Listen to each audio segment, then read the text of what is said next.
This is NuMediaTV in London.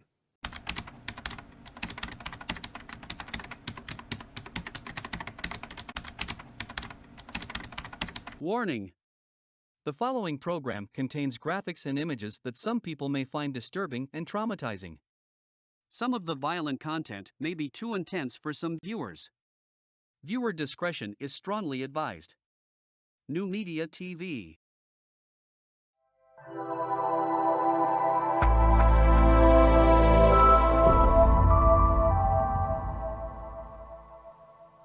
Fair Use Act Disclaimer.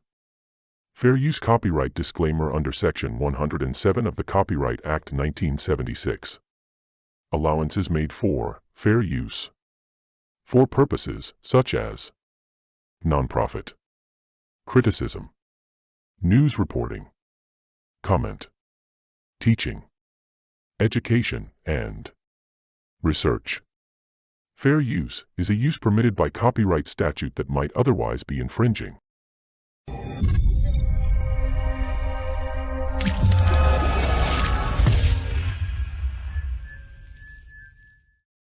Content disclaimer. The views and opinions expressed in this media or comments on this channel are those of the speakers or authors, and do not necessarily reflect or represent the views and opinions held by this channel's broadcasters. Due to the social nature of this broadcasting channel, videos and audios may contain content copyrighted by another entity or person. This channel's owner claims no copyright to said content. The broadcaster of this channel cannot be held accountable to the copyrighted content. The broadcaster of this channel is a messenger and sharer of information and strives to verify the accuracy of such information, but cannot warrant the accuracy of copyrights or completeness of the information on this channel.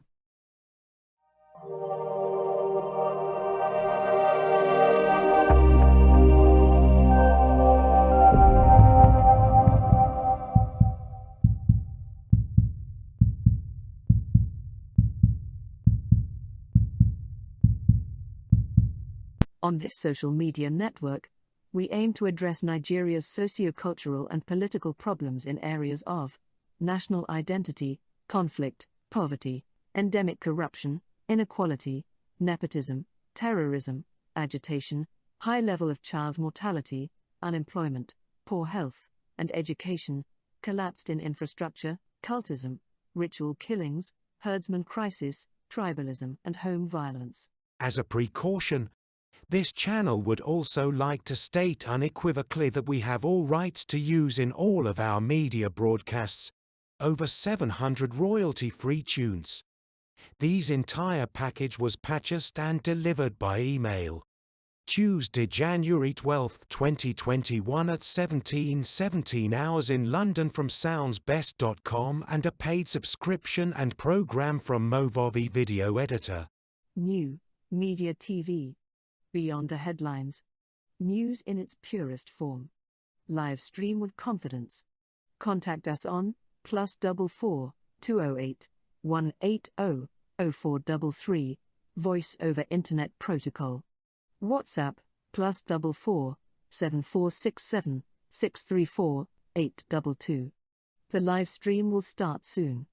Please like, subscribe, share and to follow us on Facebook, YouTube, and Twitter.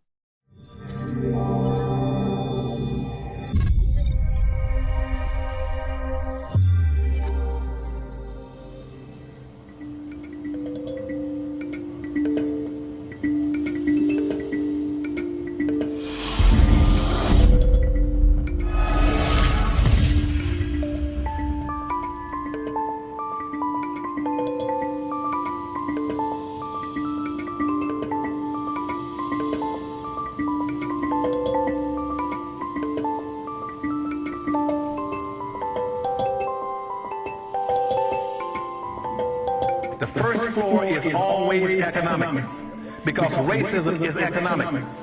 Racism has nothing to do with who you like or who you don't like. It has nothing to do with it. And when they beat up on you now, because they know you don't have any economics, you don't have a base beneath you. When they drag you to shooting black folk, they're not shooting you because you're black. They shoot you because of your social economic condition. You're powerless. They know all that you're going to do, they shoot 20 blacks tomorrow. All that you're going to do is go out and march. That's all you're going to do.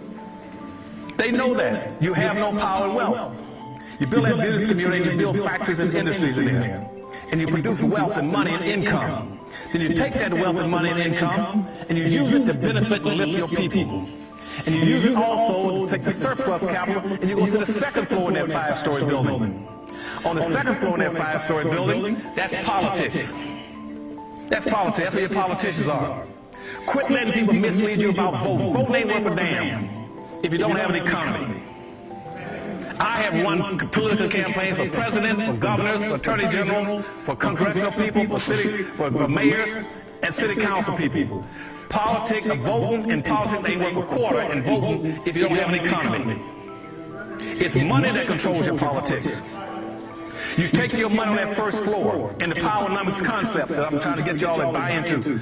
You take that money off the first floor, you buy every politician on the second floor. Don't worry about voting, buy them.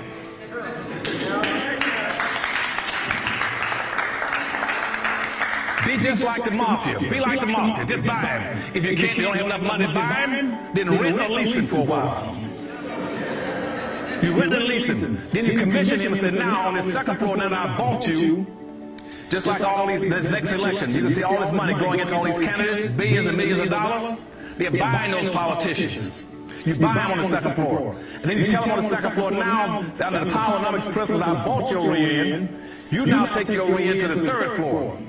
And on the third floor, that's your court system. I don't care whether it's the Supreme Court or the local superior courts, or county courts, or city courts, or state courts. You buy them. And you tell the power, and you tell them on that second floor in the court system, you start taking care of my people and doing right. The courts control the police department. The third floor is the courts and the police department. The police department would not be killing your people and shoot them down if they knew that you had an economy underneath you. They're going to pull in. How many of you seen police shooting down Jews, for instance, running? How many times have they been shooting down Asians? How many times have you heard them shooting down American Indians? They only shoot down black folk. You don't have an economy to dictate to the police department or to the court system. Then once you dictate to them, you take that money off this first floor, you go to the fourth floor. Your fourth floor is your media. You all got to start producing media in these communities and take that money and start going into buying media. You got about 12,000 radio stations in the United States, about 12,000 cable systems in the United States, about 5,000 daily newspapers in the United States, and about 5,000 also, television stations. You own nothing. Out of 12,000 radio stations, you probably now own about 60 or 70. Out of cable system, you don't own not one. Television station, you used to own one out of 5,000. Daily newspaper, you don't own anything. Not one daily newspaper. How in the world can you communicate? How in the world can you mobilize your people when you don't own the media to get in touch with them and tell them what to do? If you right now try to promote something for black folk, most media will not even carry it. Most white corporations will even buy tickets or ads to help you do it. If you have a black radio station, you cannot have black media unless you got black businesses. Because you need the advertising dollars to keep the business, keep the radio station media going. The people say, why can't we own some radio? Because you don't have any businesses to buy the ads. Whites aren't going to buy it. But you get white racists on TV and on the radio. You get the Rush Limbaughs or the Hannitys or the O'Reillys on the Fox channel. That whole Fox channel is loaded down with racists. But they get the advertising dollars to stay on the air. You know why? Because you give them the money. I don't see any black folk in America renegotiating their relationships. When did you renegotiate your relationship with white corporations? Saying that if I see you supporting the Fox channel on this negative stuff about black folk, you'll never get another dollar out of the black America. You won't do it. You should be doing it. Y'all should be sending letters on every chance you get and calling them and say any white person on any of the Fox channel out here saying something that implies or suggests or intimates that black folk are stupid, lazy, dumb, and criminal, we will shut off every dollar coming into your company. Then they're not scared of you. They got your money for granted. They know they're going to get your dollar because they know you don't have any businesses to buy from. You don't have any alternative places to go get your gasoline, like in Detroit, Michigan, when the Arabs took over 144 out of 146 gas stations. You don't own and control anything. You're dependent on them. They say, we ain't worried about the black folk. They don't have any choice but to come give us their money. We'll kick their butts and they still got to give us the money. And the same thing is true with politics. The Republican Party don't need you. They know they got you locked in box. They know you're going to belong to the Democratic Party. Democratic Party said, we got you locked in box. We don't need you either. Because you see, my people, your leadership has not got enough intellectual ability and internal fortitude and common sense to say, hey, let's not support either one of the parties. Let's create. You all could be the most powerful people in this nation within 1 or 2 years if you did one single thing. If you withdrew publicly from the Democratic Party and the Republican Party and said, we don't need either one of you. We're going to create a black independent party.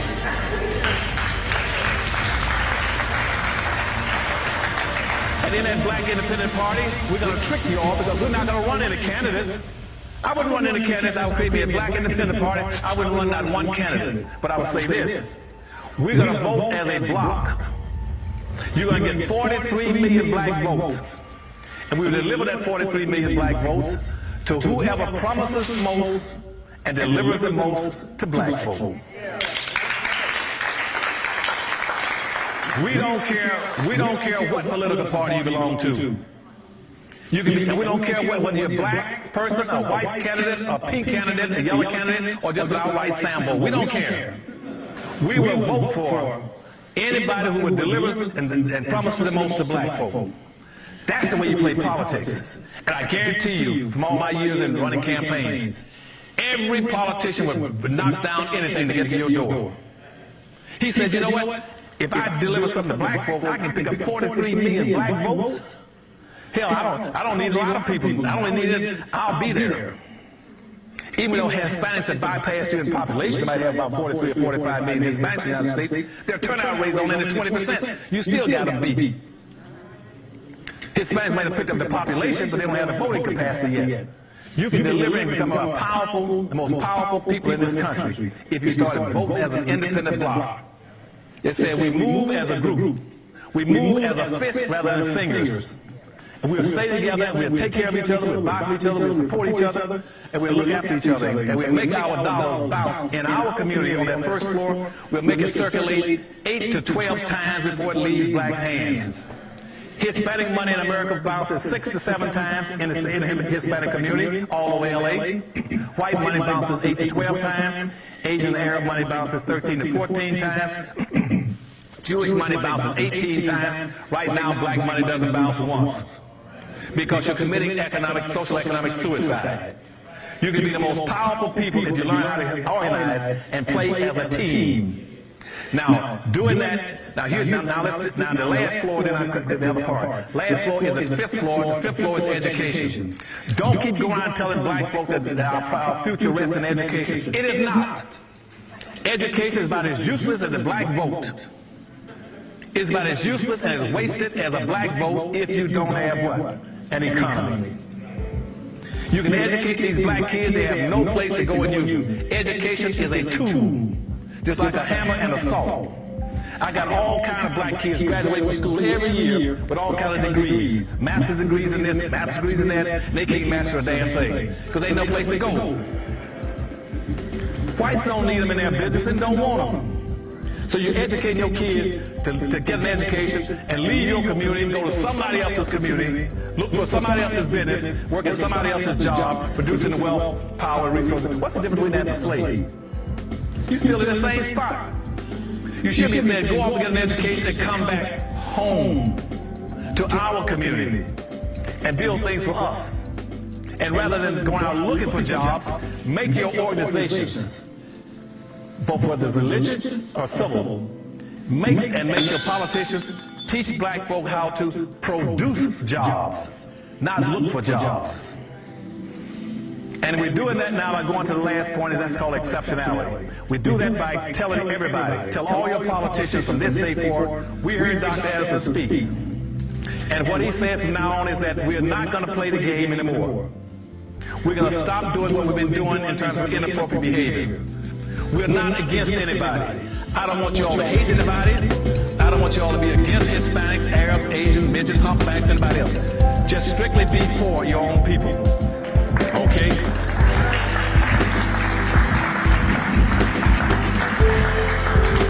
Racism is a team sport. You either play as a team or you lose by default.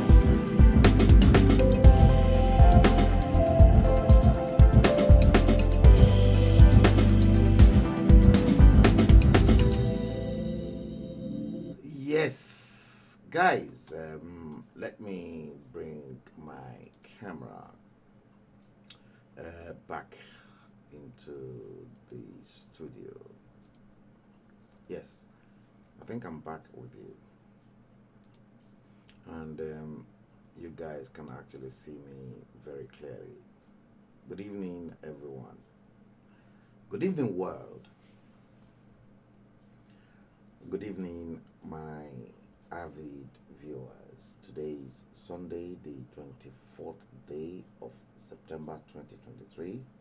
As you can rightly see right in front of your different screens. Yeah, I'm using a different studio. That's why the pictures are very crisp and clear. Maybe I have to cancel my streaming subscription with the other studio and then focus more on this particular one. The time in London is 22:04. Sunday, the 24th day of September 2023. If this is your first time joining us on the live stream, please like, subscribe, and share the stream. This is the only platform that we dig extremely deep into the roots of politics. For me, as an individual, let me tell you,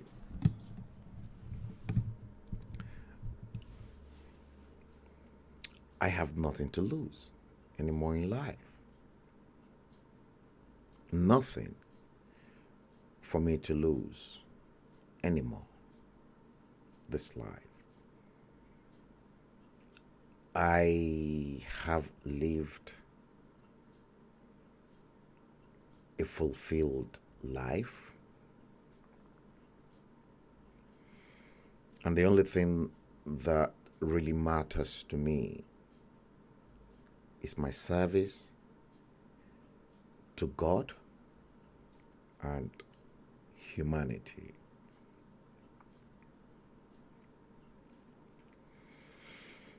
Guys, there's a lot that has been going on.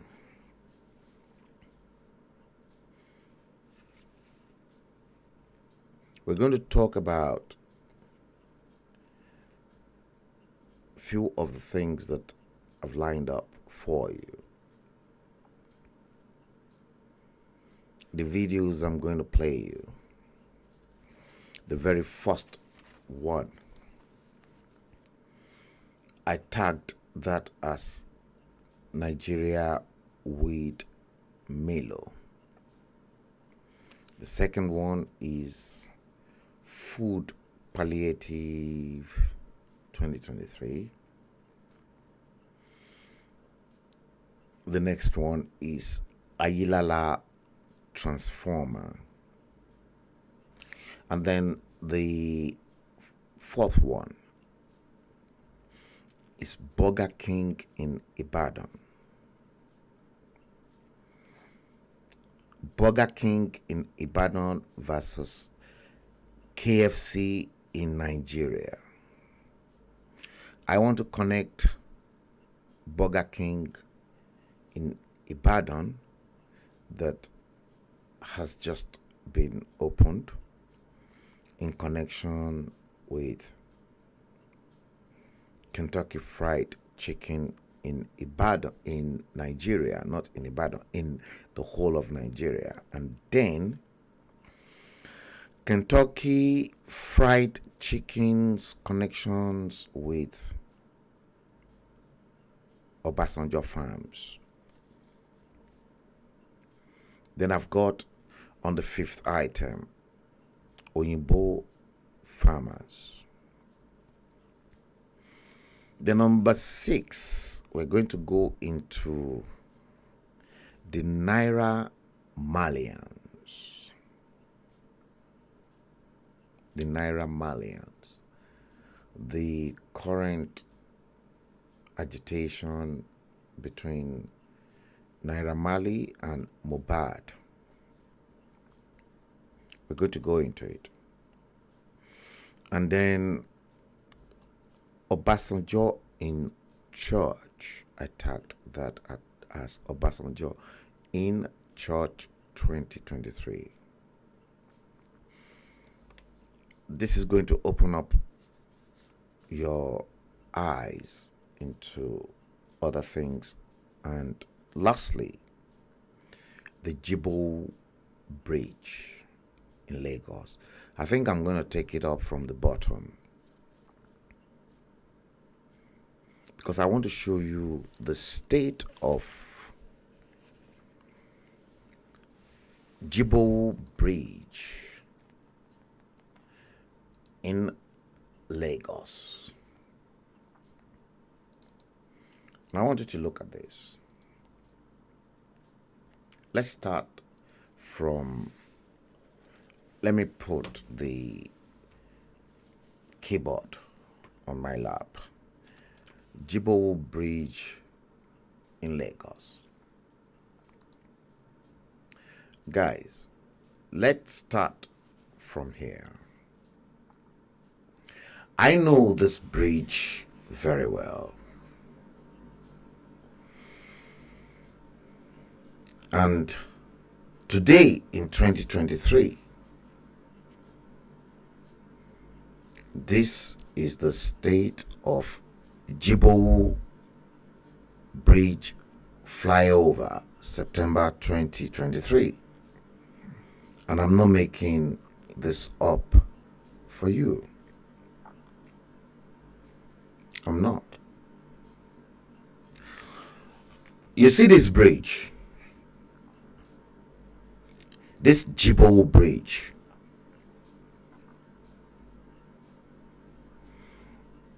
I'll tell you the story behind this Jibo Bridge, because Gowon was in power at the time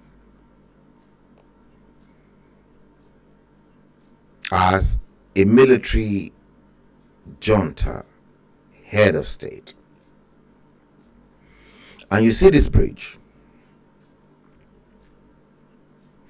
It was an advice that my late father gave to the federal government of Nigeria at the time when he was at Yaba College of Technology.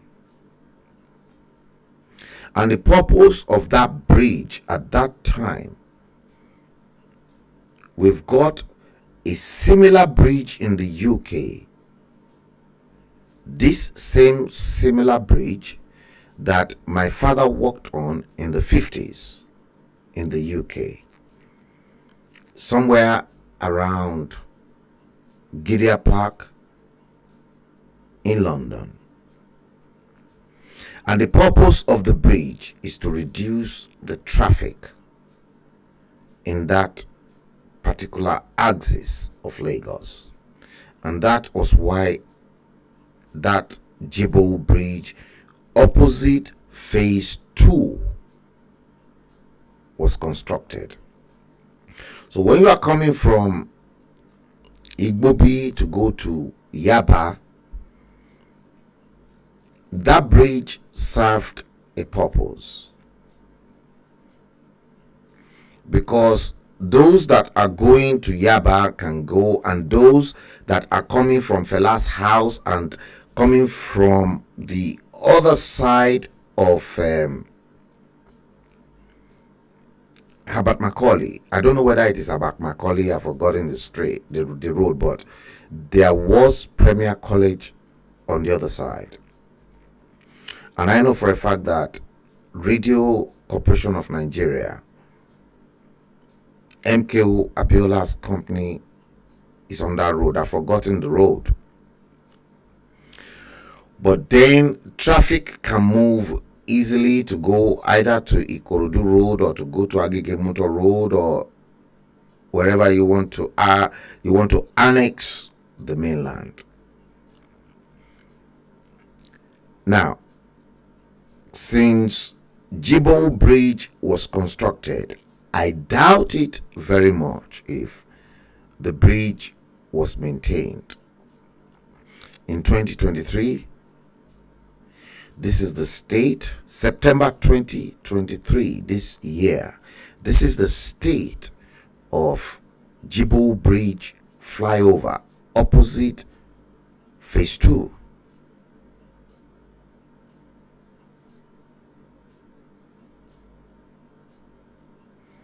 And you can clearly see the bridge is already opening up.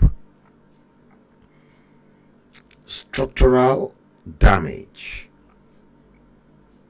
But the same bridge, when my father was in the UK, built, to which he advised the British government in Gideon Park at the time, still very strong.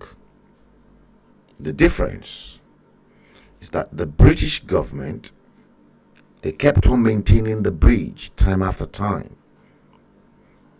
The question I want to pose to the powers that be in location 9 in Nigeria is, when was the last time this Jibo Bridge flyover was maintained, and they had to wait for such a dreadful situation for this bridge to open up structurally for destruction? What is the problem with the black race?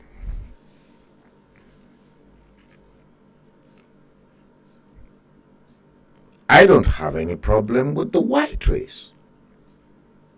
I have a problem with my fellow black race. Now,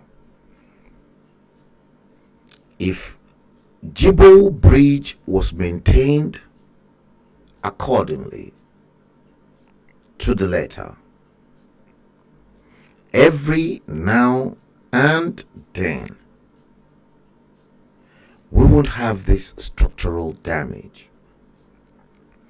Where are all the engineers at the Federal Ministry of Works that were supposed, I repeat, the engineers at the Federal Ministry of Works? Because I tell you, when ZAB was the head of department, civil engineering and building, Yaba College of Technology, the Federal Ministry of Works, the Lagos State Ministry of Works, they will write to many of the institutions around Nigeria, like the normal practice anywhere in the world, to send in some of their finest students to be recruited either into the civil service. And I remember very, very well that the Federal Ministry of Works, and I'll tell you why, some of the lecturers that taught at the Mainland Institute of Technology, to which my father founded, and he was the founder and the director of studies. He had some of the finest of the brains of civil engineering in Nigeria teaching at that institution.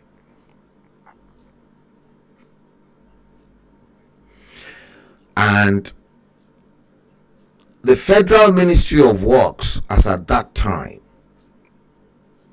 they will employ some of those finest and brightest students. These students are the ones that will go out into the field to check the state of your roads, your bridges, your infrastructures, and then report back to the Federal Ministry of Works or the State Ministry of Works on repairs on some of the infrastructures in terms of roads and bridges.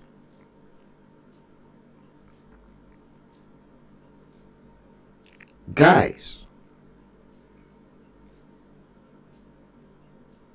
I am physically and spiritually disturbed that the state of the Federation of Nigeria can get this bad. 63 years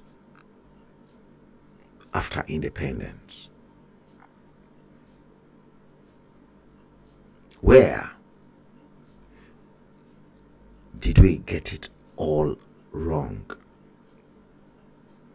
Look at the state of Jibo Bridge flyover, September 2023.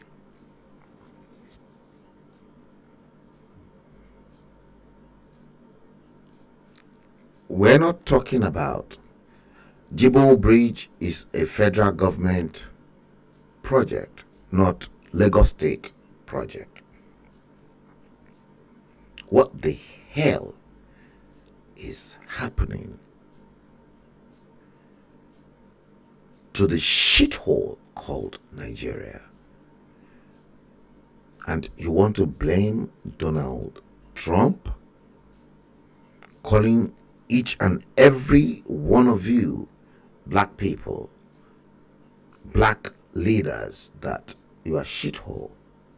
Look at Jibo Bridge that ought to have been maintained time after time.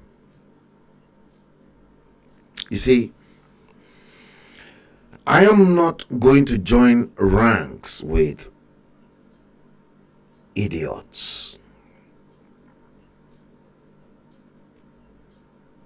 And I refuse to join ranks with idiots. Because I know the level of the quality of work that my father injected in to the development of the Federation of Nigeria. This flyover bridge, I am repeating, was a project the late engineer Zacchaeus Andrew Bello suggested to go on when he was in power. Yes, Gowon built it. He listened at the time to my late father's criticism. My father was a critic, in fact, the highest.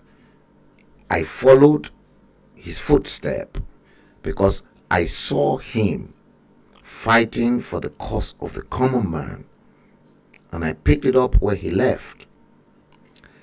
Look at Jibo Bridge. You see,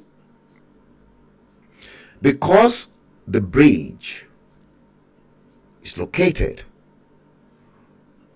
on the soil of Lagos State,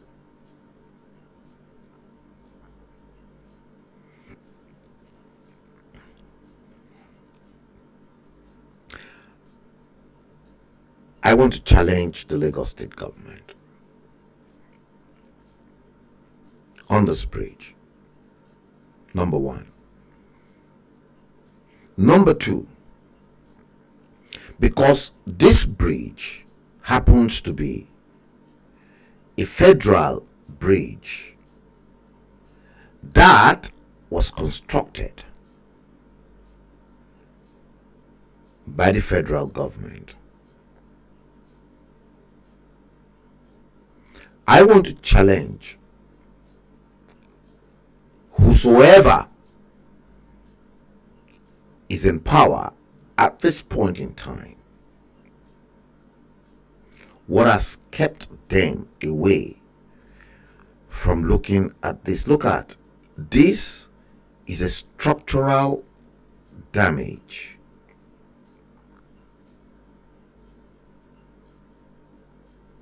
Heaven knows how long Jibo Bridge flyover was last maintained. Heavens knows. And you can clearly see the bridge is already opening up due to lack of maintenance.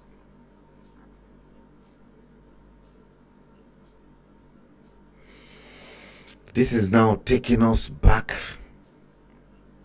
to the last video clip. Black people don't have economic power. Economic power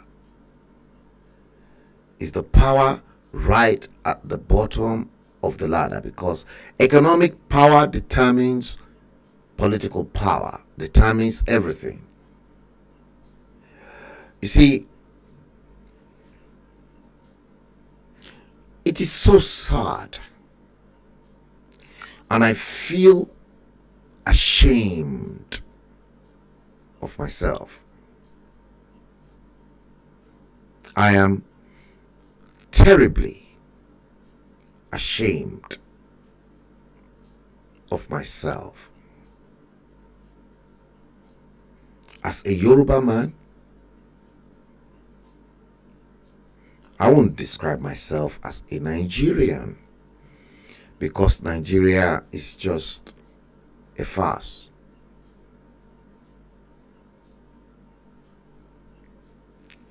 Look at it. Jibo Bridge flyover. You can clearly see the structural damage in front of your screen. But then and again, you've got all your politicians at both federal and state level fighting themselves, killing themselves, physically and spiritually, for political positions. But then you can clearly see the structural damage that's been done.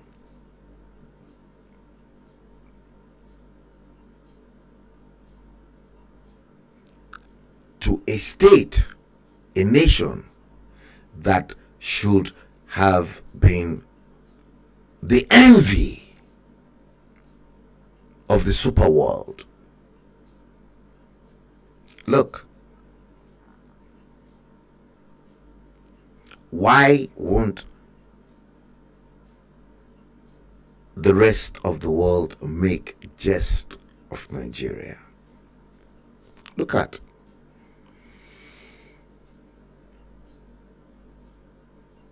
one of the oldest bridges. Look at, you cannot even maintain it.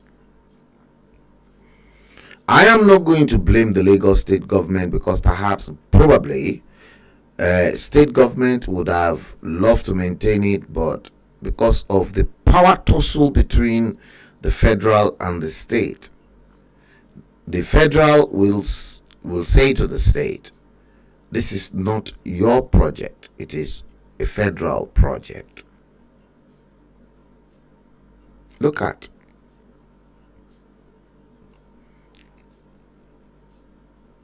ladies and gentlemen, is this what you and I should be proud of as bona fide citizens of a nation that prides itself as the giant of Africa? You are no bloody fucking giant. Nigeria is a Lilliputian, like we've got it in Gulliver's Travel. All of you, if you read Gulliver's Travel, Nigeria is a Lilliputian. You are not a giant. Forget it. Look, Jibo Bridge flyover is at the brink of collapse.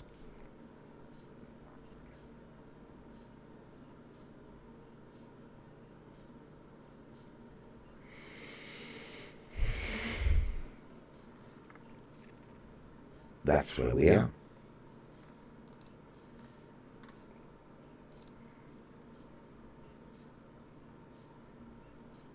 That is where we are as a nation. Anibolaji, Esther Olawale, Wasi Babatunde Ajani, JP, Olofe Crown. That's where you are.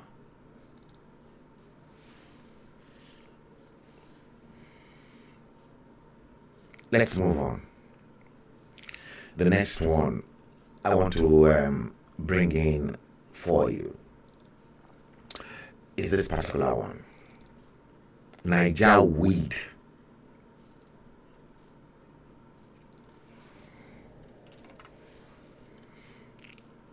I want to watch this to see how terrible Nigeria is. Watch this.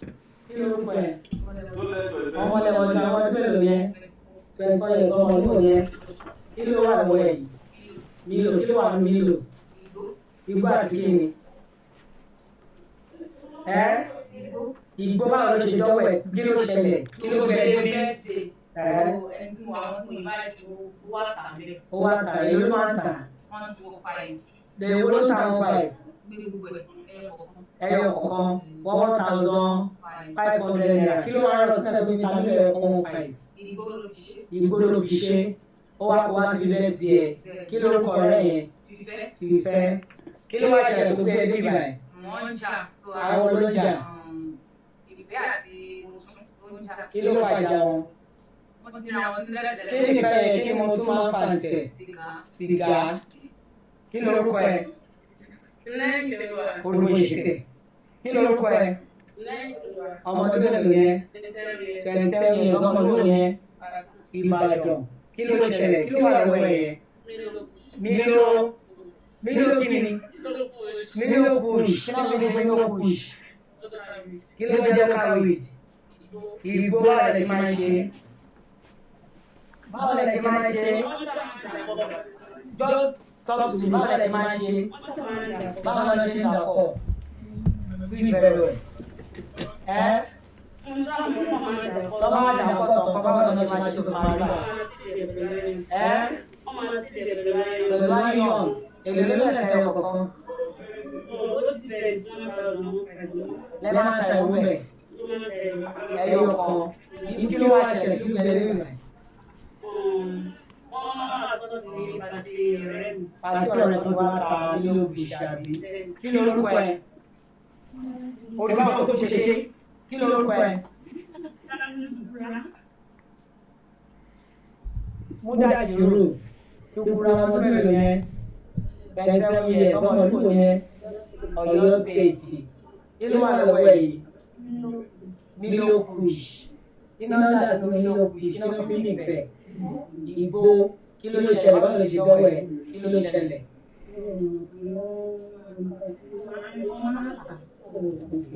Àwọn olóńtà raise the terror kí ló ń gba ẹ̀ tó ń tà ìfẹ́ kí ló wá ṣẹlẹ̀ lánàá kí ló gbé yín débi.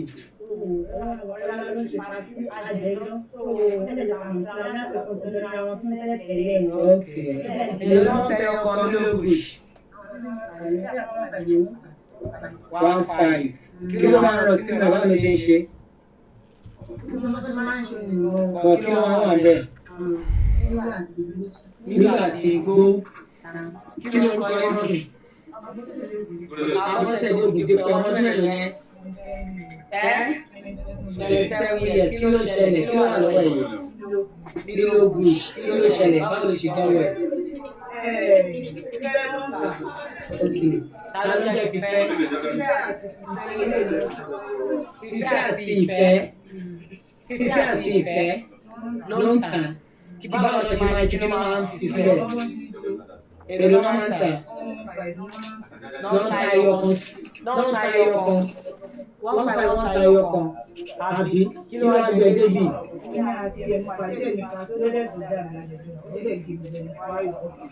Ìgbà tó wá rìpọ́tù wọ́n tó jẹ ẹjọ́ jà tó lókè òun jẹ wọ́n náà gé jẹ padà bọ̀ ìpàtí wọn ti ta Milo Kush yẹn bẹ́ẹ̀ de tí wọn náà lọ àbúrò lọ́bẹ̀ wọn náà lọ́bẹ̀ kò kí wọn fà ń bẹ̀ ọ̀gá dídì sọ fídíò kí wọn fà ń bẹ̀ ni wọ́n fà.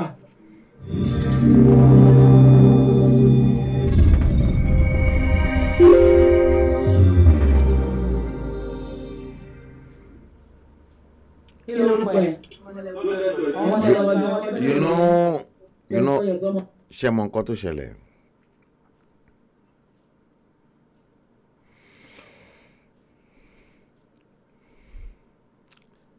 As a parent,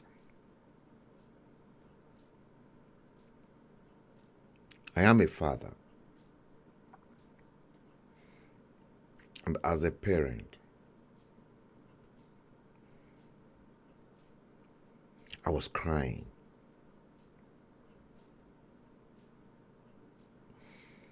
When I was watching those clips.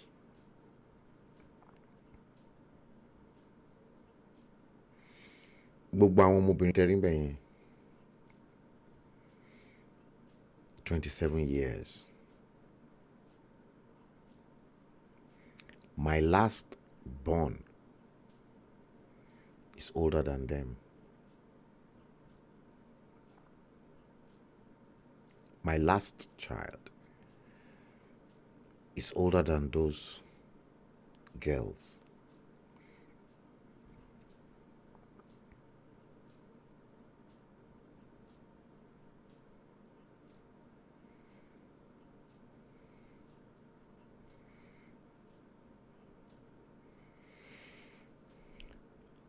As I watched that video clip,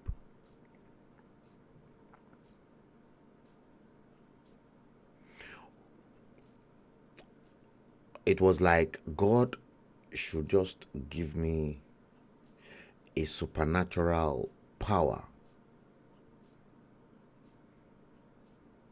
to kill a lot of people in Nigeria. I'm telling you the truth. And I'm not lying to you.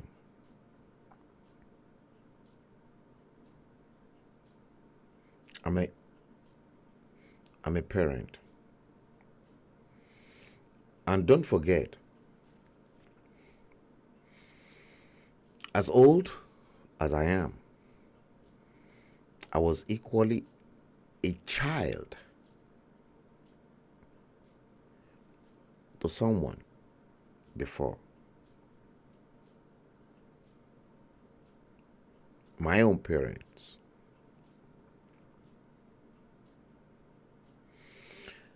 Who gave me the best of everything in this world.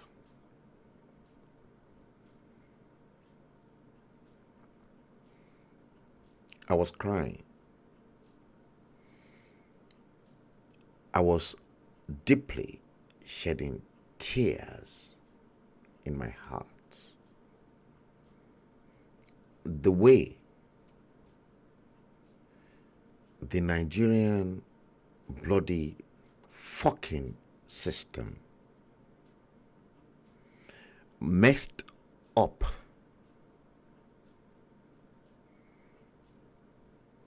those younger generations.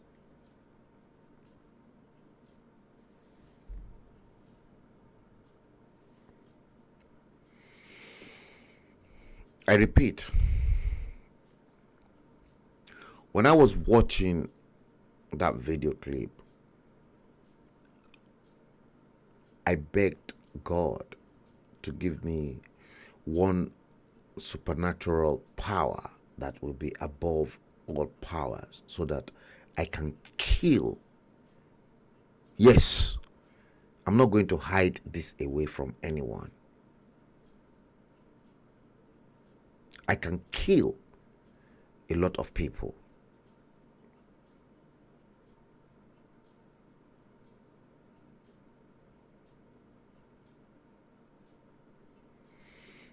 Because you know what?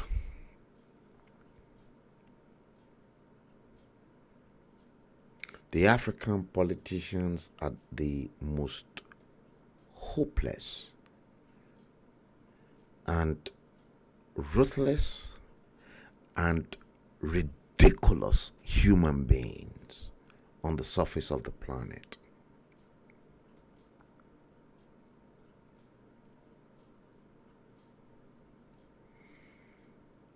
I prayed and I said, God, why don't you just equip me and give me the power to smite and kill all these people once and for all? But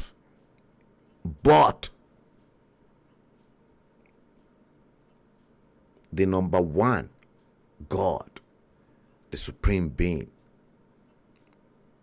who says in the Bible that your ways are not my ways and your thoughts are not my thoughts. I succumb and I surrender myself unto him. Because, listen, there is none like God.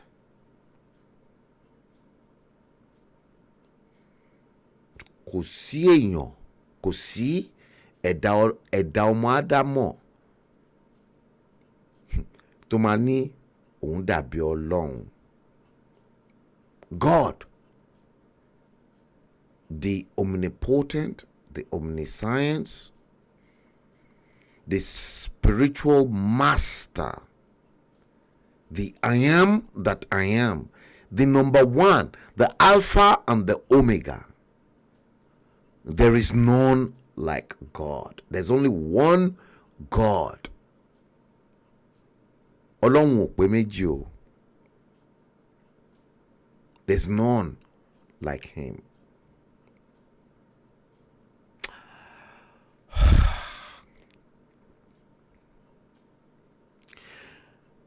Ká jẹ́ pé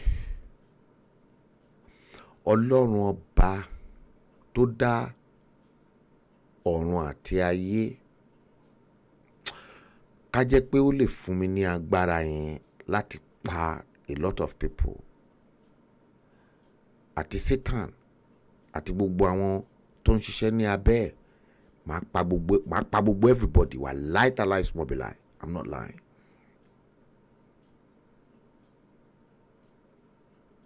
Because how on earth can you see yourself as a leader and then begin to look at humans that God said, okay, I've appointed you as a leader over these people.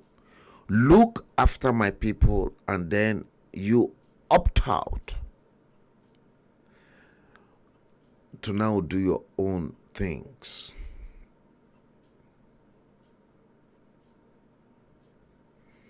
Ìdájọ́ Ọlọ́run ṣì ń bọ̀ o. Gbogbo ẹ̀yin black politicians, Nigerian politicians especially, ẹni bẹ̀rù Ọlọ́run o. Ìdájọ́ Ọlọ́run máa dé wá bá yín o. And when the judgment of God come upon you, God will come unto you with a vengeance.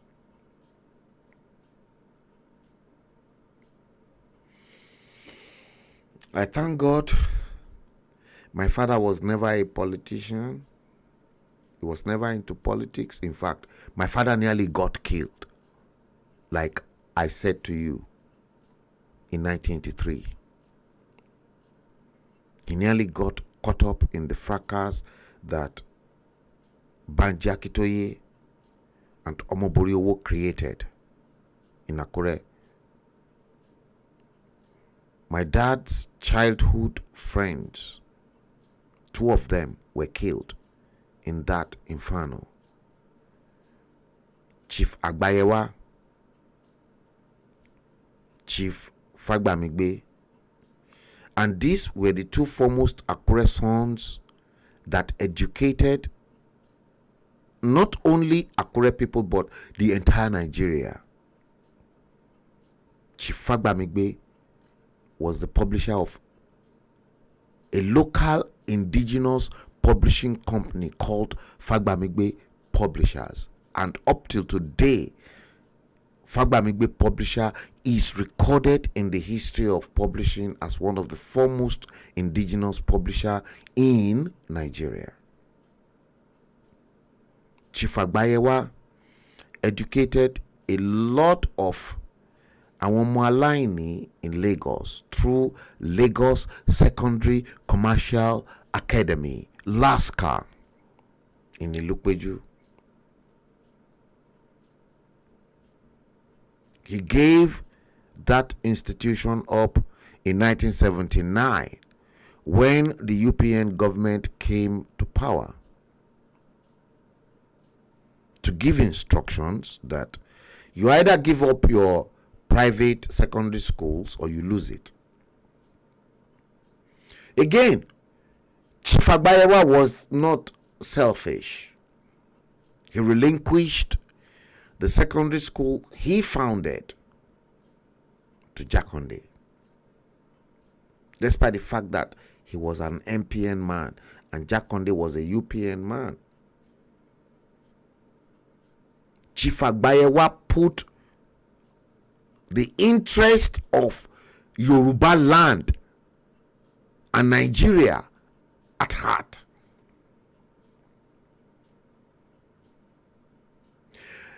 Almost the same time, Charles McGregor,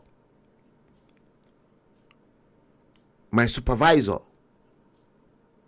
on my major project, my major dissertation at the London College of Printing, encouraged Obasanjo in 1979 to buy outright Macmillan's Publishers. What was Obasanjo's reply to Charles McGregor? Obasanjo was never interested in educating any of Nigerian children. Education was never a priority to Olusegun Obasanjo. Tamboroba, Shege Mutumu Banzani. Kadafun yala yaba bagbubuyin. Ewo. I was in a gathering yesterday.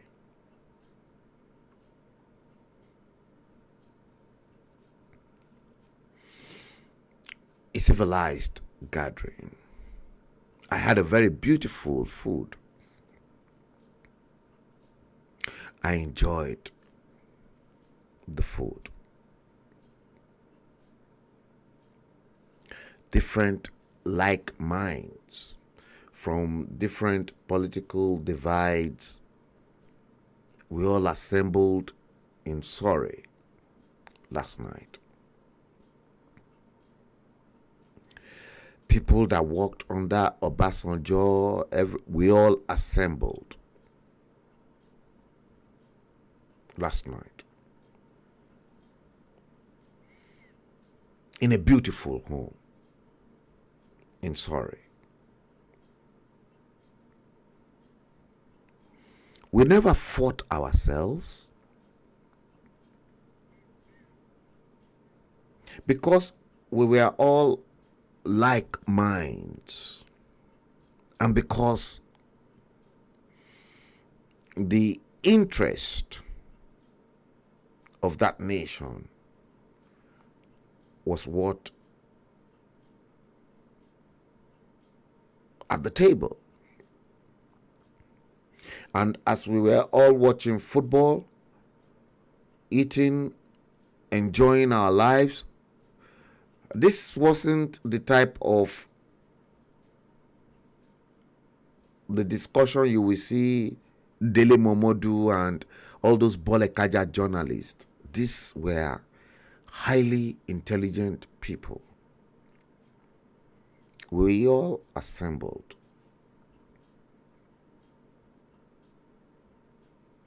From different political spectrum. Of course, they know me as I never hid my intentions, and they all know that Frank Bello is a Babangida man. Because I'll never hide that. And many of you will know. Maasofuni, Frank Bello is a Babangida man. Like it, hate me, crucify me, talk bad about me, I am still a Babangida man. But if I have to group all the heads of government together, yes, I will group Babangida too. But then I will single-handedly pick him out as one of the best head of government in the history of Nigeria. I proved it to many of them at that gathering yesterday. And one of the stream that I showed you, I gave them facts because I told the gathering last night. Yeah, almost about this time last night, we assembled together. We had a good time. And I said, àwọn ọmọ tí wọ́n bí, the children that we were born in the year. Let me see if I can get a PNG file. Those that were born at the time. Let me see if I can get a PNG file.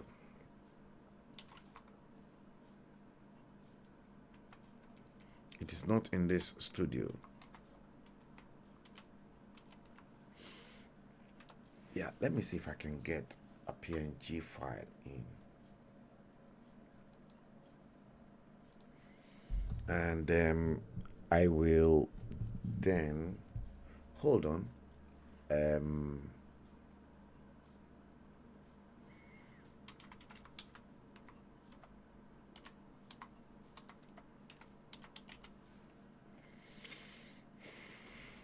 hold on guys, because I'm using a different studio.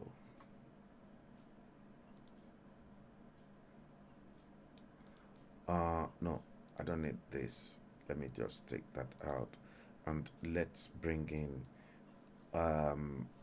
that here image, and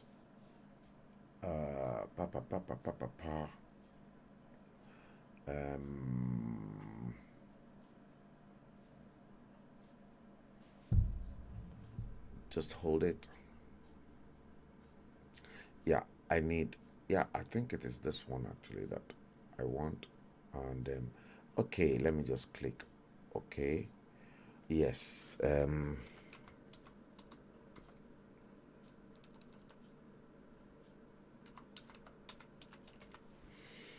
okay. Oh, it already exists. Okay, hold on guys, let me see if, okay, let me do this. Let me rename that as stream show. Yeah, stream show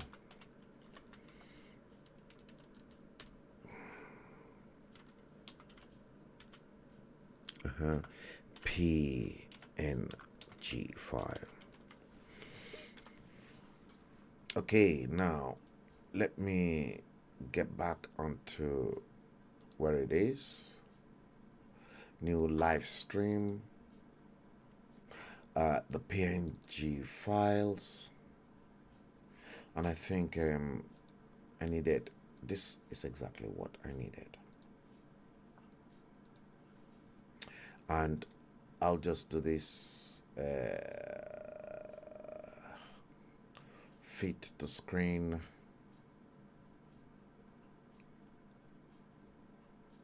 transform, fit to screen, and then let me bring in the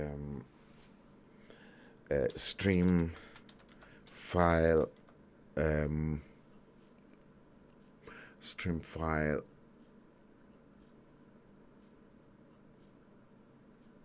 PNG frame. Okay, no, not that, not that. Under here, this is what I need. Yeah, stream PNG frame.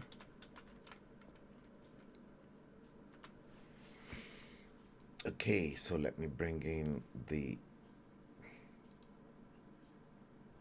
no, I don't want you.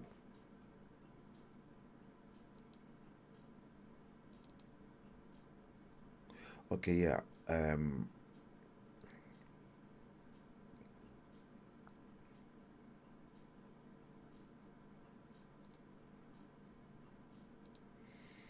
okay, it's giving me some tough time. Okay, guys, this is what I'm going to do. I want to bring in, okay, hang on, just, okay, I'm doing it wrongly actually. Okay, this is where I needed to be. Okay, now, okay, now, let me bring it in here. Excuse me.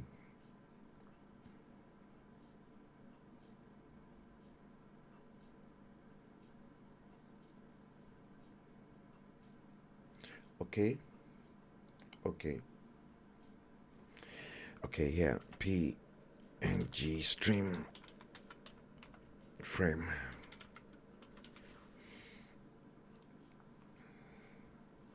Okay, yeah, this is correct. I'm getting exactly what I wanted. Now let's go here, PNG files, stream frame.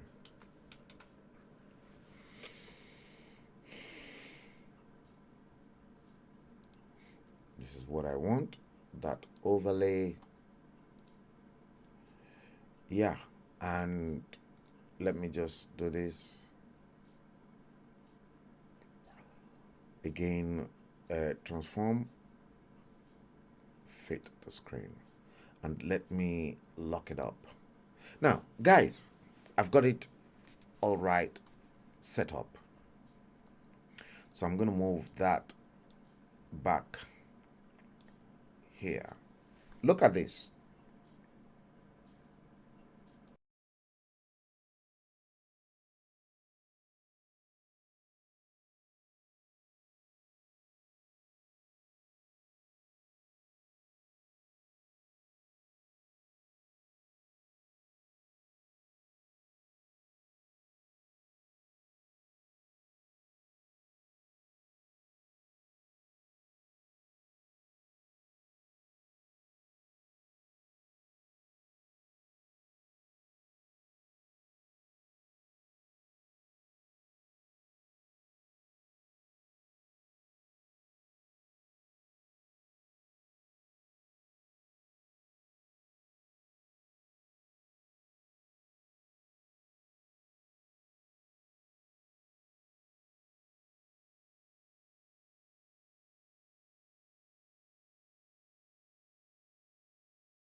Okay, now guys,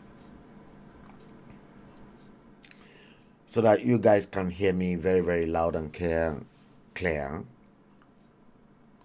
That gathering yesterday, because I was just talking at the top of my head, I remembered vividly as gbogbo ba ṣe ń ṣe àríyá yẹn lánàá. I used 5th of April 1990. The year was what matters to me. And I asked each and every one of them, when Obasanjo came to power in 1999, these children that were born in April 1990, 1999, that Obasanjo came to power, how old were they? The whole gathering at that powerful event yesterday, last night, midnight, said, oh, 9 years, because gbogbo wọn no kàwé, gbogbo wọn, everybody ló kàwé, kò sí àwọn ẹgbẹ́ Wàsíù àbí àwọn tí wọn kàwé níbẹ̀. Intellectually minded people, doctors, everyone, they said 9 years. But I like to suspend people. And I said to them, those children that were born in 1990 and they were 9 years old in 1999 when Obasanjo came to power, I've argued this out time after time with you, because I said to them, I don't believe in fiction, but I believe in facts. In fact, one of the most reasonable person in there differentiated between my believing in facts and fiction, to which everybody agreed. To now tell the gathering the differences between my believing in facts and not in fiction. Intellectually based argument. Let's move on. 1999. Those children that were born in 1990, when Obasanjo took power in 1999, they were 9 years. The question I asked was, what were the programs Obasanjo had for those children that were born in 1990 when he became president, that in 2021 those children will turn 21?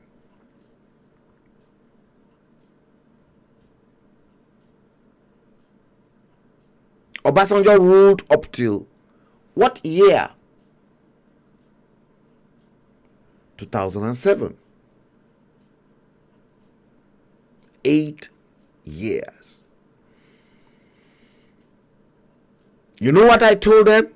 I said, you see, those children Obasanjo refused to train that were born in 1990,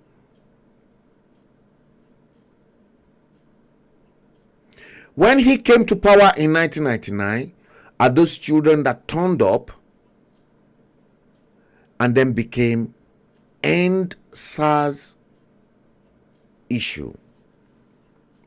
Because Obasanjo was never interested in educating the Nigerian children.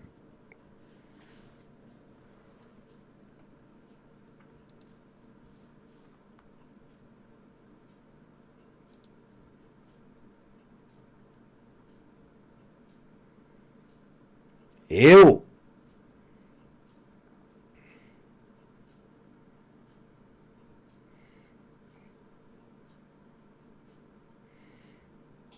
Molly,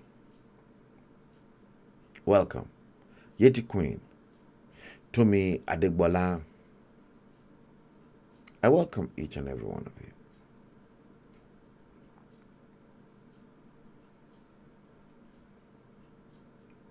Those children, that's why I think probably my father's blood, Zede Bello's blood, flows in me, and it is still flowing in me until it is the end of time for me on the surface of this planet. And I am not, I repeat, I am not going to stop or give up fight with hopeless and ridiculous human beings on the surface of this planet.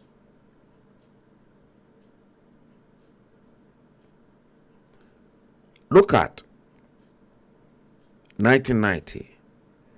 Obasanjo ruled up to 2007. What were the provisions Obasanjo made for those children in terms of preparing them to be the future leaders in the country? Guess what?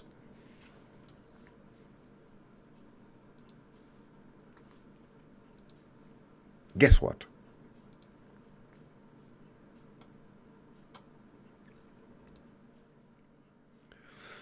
They told me in my time,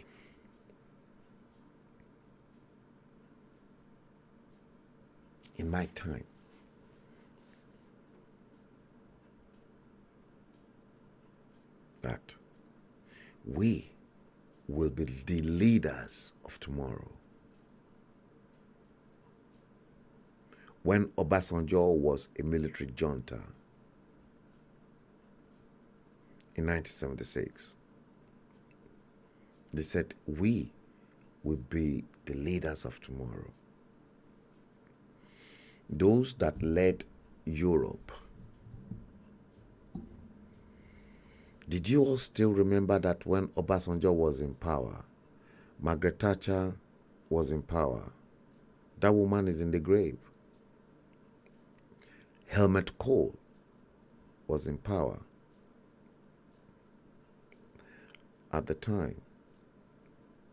Helmut Kohl, the German Chancellor, is in the grave. Jimmy Carter is 99 years now.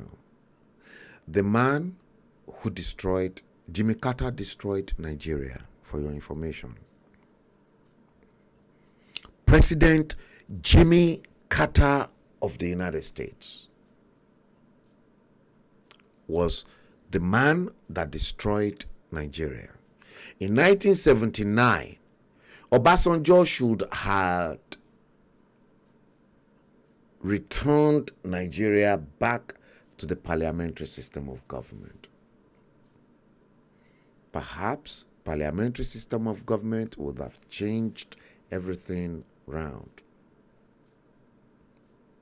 Many people are screwed up. Many black leaders are mentally screwed up. Because you know what they care about? They care about their own pockets. I'm not saying they shouldn't care about their pockets. They can, in the United Kingdom, they know how they fix it. They can fix it. Do you want to tell me that Nnamdi Azikiwe never stole money from the African Continental Bank, that the British government used that against him? That, listen, you have to dance to our own beat. Otherwise, we will fuck you up. And Nnamdi Azikiwe never had any other choice but to dance to the tune of the colonial master. That was the same Nnamdi Azikiwe that called himself a Pan-Africanist. Damboroba, Shege Mutumu Banzani. In my foot.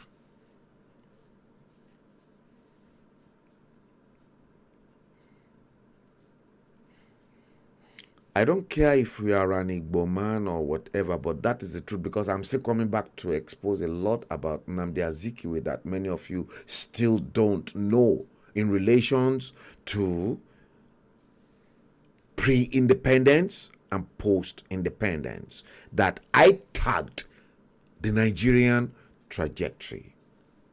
I can never be fooled. And I will tell the African story and the Nigerian story the way it was meant to be, or it is meant to be.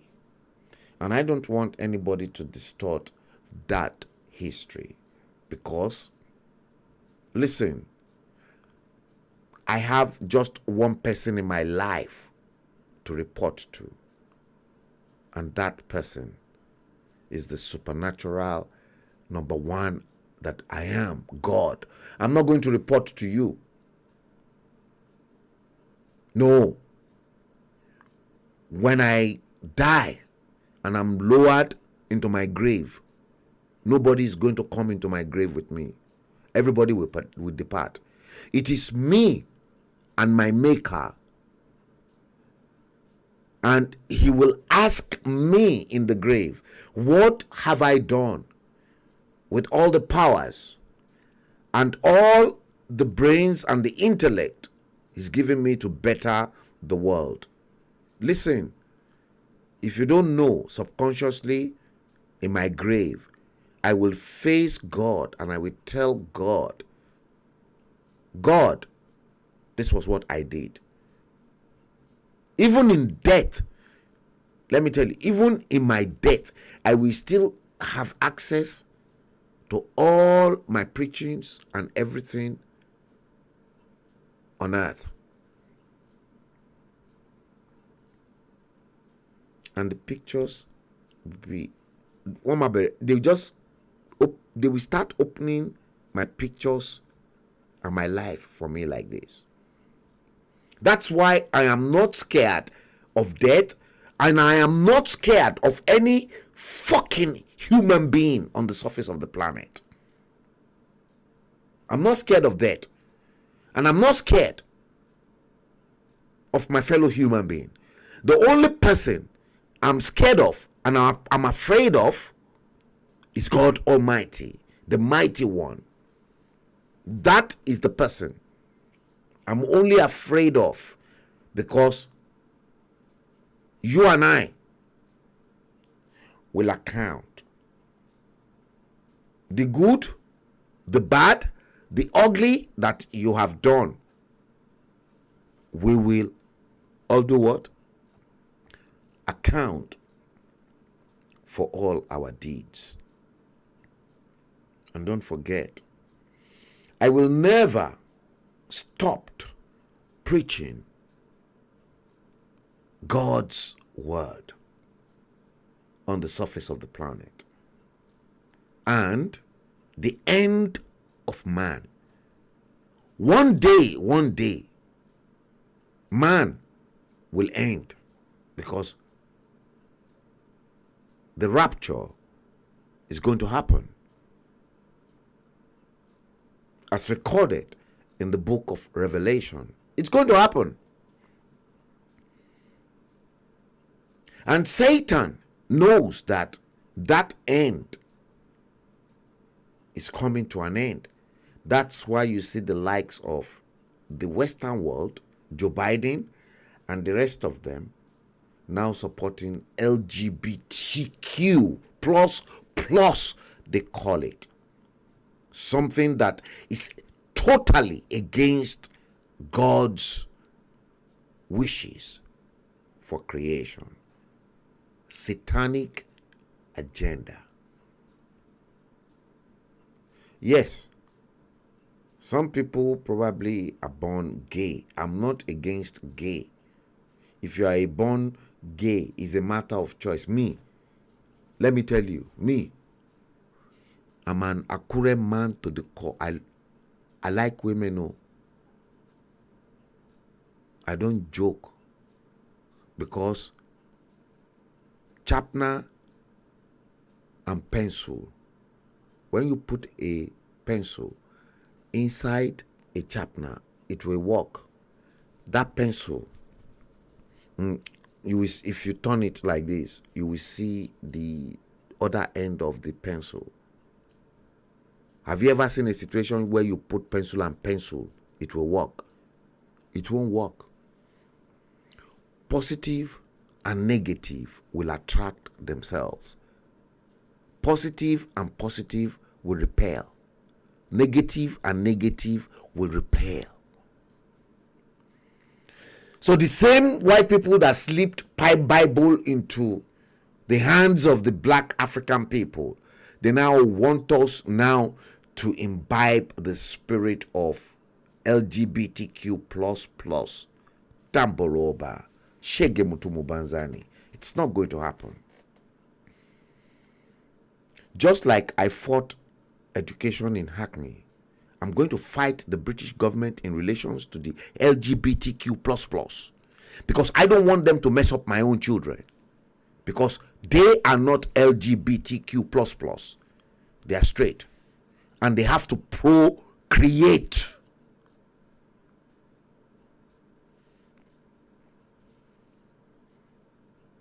That's why they are now imposing on Africans, local politicians, to now sign the bill. Who is behind it? Barack Obama. I have never been a Barack Obama's fan. I've always suspected something is dodgy and fishy with Barack Obama. They killed more black people under Barack Obama's presidency in America.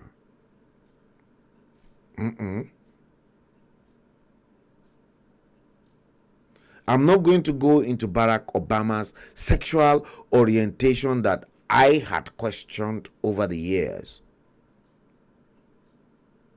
That he's gay, he's this, he's that. I'm not going to go into that.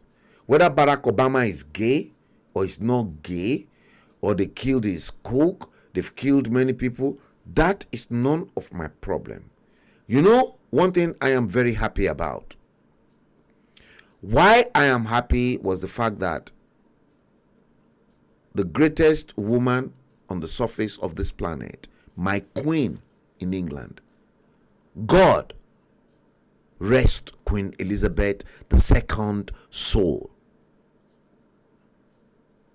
God give her eternal rest. She never supported that. Gay, lesbianism. If the queen was a lesbian or a gay, she wouldn't produce the next king, King Charles. If King Charles is a gay, he wouldn't produce the next king, King Williams, that will come after him.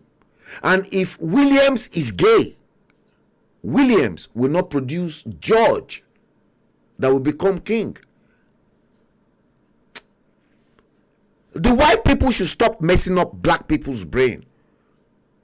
They've already messed up our brains from slavery, to which right now the black people are now having to rebel against the white race.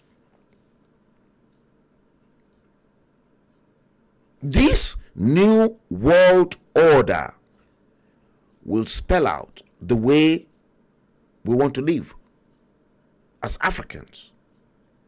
Now, but African people themselves, because the whites are very clever. The white folks, just like they were clever during slavery, colonization, industrialization, so also they are very clever now. Don't forget new colonization. They're very clever because they know that the black people will always betray themselves. Even within Bola Ahmed Tinubu's presidency right now in Abuja, they are already betraying Bola Ahmed Tinubu. But Tinubu, clever. Clever.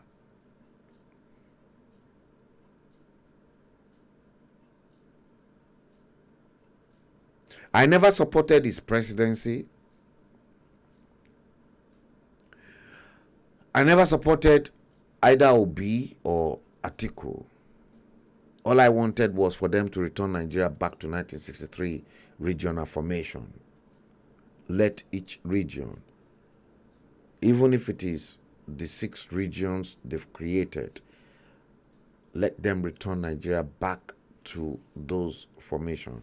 Okay, you don't want to return us back to the 1963 regional formation. Use the 1963 regional formation as a template and use it on the new 6 geopolitical zones. And guess who knew the problem? Babangida knew the problem. Knew power had to be devolved to the states or the regions, if you want to call it that way. Let me show you this.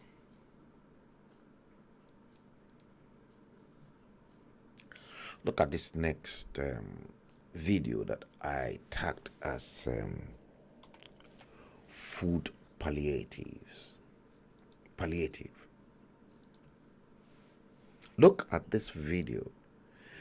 This is Nigeria in 2023. So many of you, when you see me that I am crazy, I am running mad, these are the things that runs my brain upside down. Look at this.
Look at this is Nigeria in 2023. You are looking at Nigeria in 2023.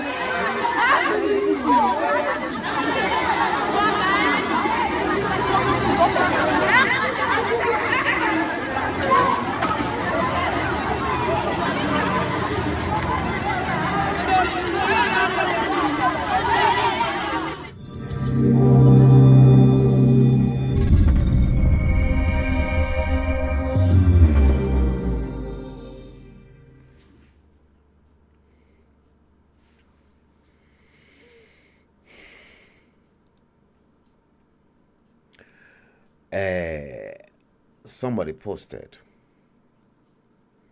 to me, Adegbola,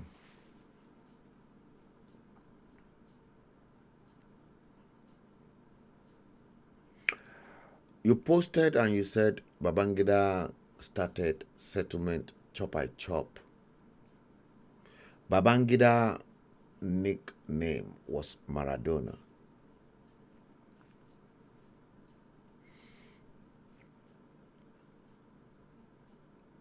Nigerians gave Babangida that nickname. And then you posted again, you said Babangida was a deadly dribbler during his time.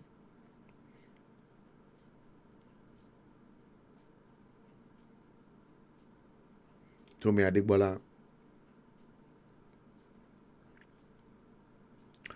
I want to challenge you and I want to give me one instance how Ibrahim Babangida was a deadly dribbler during his time. You see, on Friday, Tomi Adegbola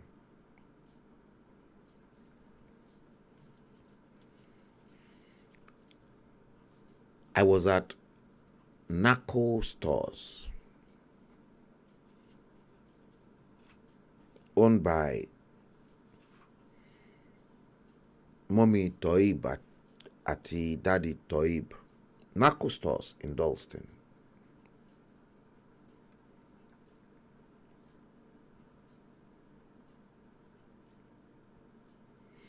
I'm telling you, this Friday gone,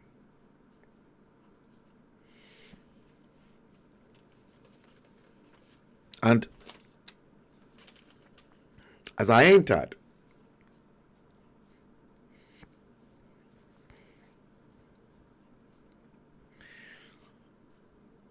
they always call me, and I want Babangida Lutiwole. I want IBB Lutiwonu's toy. And of course, I'm not going to say to people that I am not an IBB man. Of all people that I have investigated, I think I have investigated IBB to the highest level. At Nako store in Dalston, Toib's mom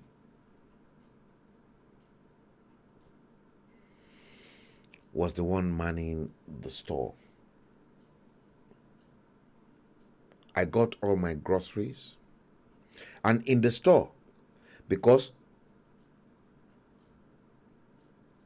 Mommy Toib,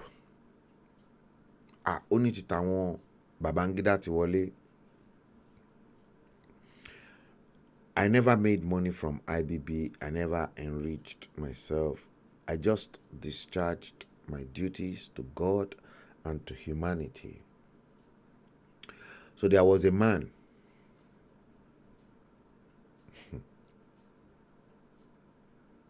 oúnjẹ tó jẹ nínú NACO ní ọjọ́ Friday yẹn aláàjì náà pé àwìn ni oúnjẹ àwìn.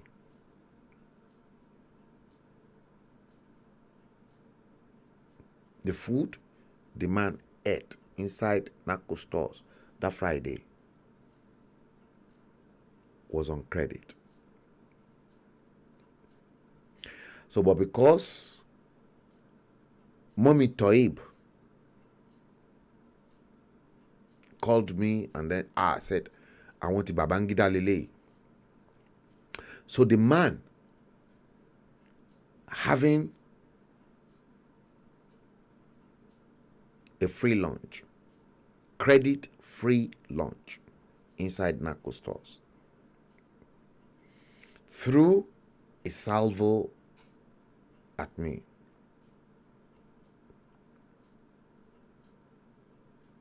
To now say to me,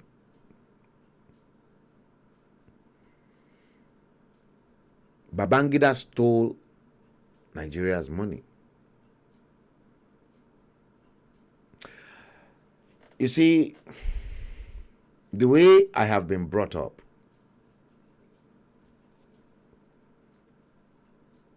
I was very calm.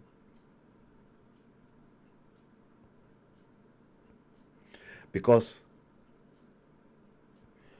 the projection of my image outside to the world, when I'm outside,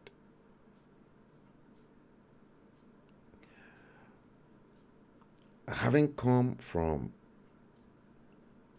a very, very prominent family, from both my mother's side and my father's side, to which I have to protect those names, I was calm. And I politely asked the man. I never knew he was actually eating a credit food, he was on credit. And I asked him very politely. He said, Only Babangida onlo jí gbogbo owó Nigeria. But I was calm. I was very calm. And I asked him and I said, have you got any record to show that Babangida stole Nigeria's money? If you've got the records that IBB stole $1 of Nigeria's money, why don't you bring it to me and I will confront IBB with this evidence? And these were part of the things that I always say to people. I don't believe in fiction. Fiction is imaginary. Facts is facts. I live on facts. I don't live on fiction. Fiction is an illusionary world, a world that does not exist. I can create a fictitious world, an illusionary world. I'm a student of language, and I know how to use language to the very best of my ability, that the English who created English will be scared of me.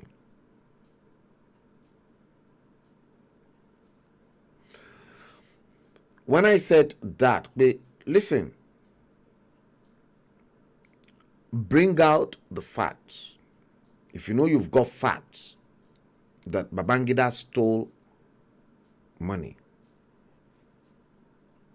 bring the facts out to me. If you cannot bring the facts out to me, keep your mouth in a permanent position of shut up. And in your life, whenever you see me outside, never in your life you talk to me. Because you talk to me, it is either I run you down or I finish you. And that's me. Not knowing the fufu, this man ate 2 free fufu, and this man wanted to take another 2 free fufu away. That was when Iya Toib then said, no, I've given you 2 free fufus. You cannot take the other 2 fufus away. Pay for the 2 fufus. You didn't pay for the soup. This horrible man who said Babangida stole Nigeria money cannot even afford to pay £2. Only Okonako, Oko mama no mama Toib, Lumawa son owo yen. You see,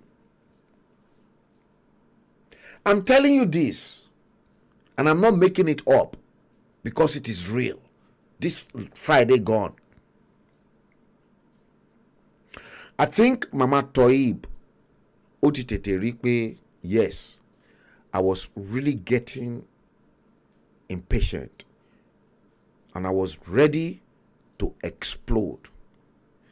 And if Mama Toib Yawunako never asked that man to leave the shop, Alaji Oya Eberesini Keruyin Kemajade Kuro Ninu Bibai. You know what I should have done? Emi Onisuru. I probably should have punched that man eventually because he probably should have provoked me into punching him in the face. I don't care whether you are a 24 or 25-year-old person and I am so old. I don't care. I'm a street man too. I'm a street fighter. And you can't mess me up. The worst come to the worst.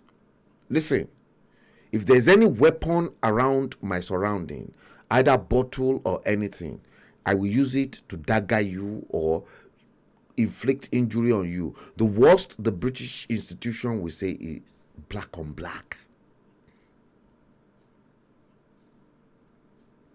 Yatoib saw it that I think I was getting agitated. Because I was really getting agitated. Not if you cannot prove anything to me beyond any reasonable doubt. If you can, I will listen to you. But if it is based on fiction and hearsay that you cannot substantiate, rest assured, I'm a street fighter too. I'm a street fighter. Forget about the background I came from. I grew up in Surulere. I grew up in Onitolo. I'm a street fighter. And I will fight you to the last.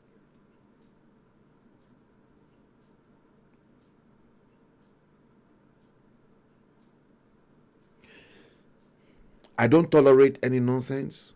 And if you think you can challenge me or do anything, you don't want to see the other side of me, because the other side of me is satanic, is evil. When you activate that other side that is evil of me, I'm just a typical Englishman. I will do everything to protect myself. And there's no, look, I will even stand in front of the magistrate or the judge and I will tell them the reasons why I committed the offense. If they will send me to jail, so be it. I don't care. But I've never been to jail.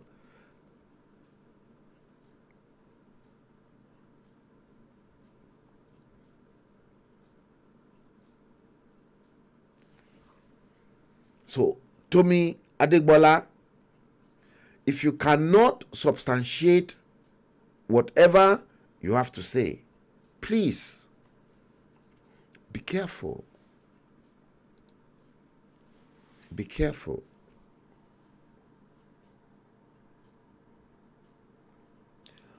Be extraordinarily careful. This world is not static. I was showing somebody earlier on today the speed at which the world rotates. And I was telling the same person the gravity of why the dollar is painted as a green. I'm not going to tell you that on the stream. Look at this particular third video clip. I tagged this, Ailala. And this came from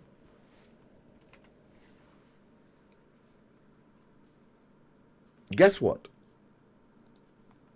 Same Nigeria in Edo State. It's getting interesting. Watch Ailala for the first time and how NEPA officials refuse to go to Ailala transformer to take that transformer away. Watch it.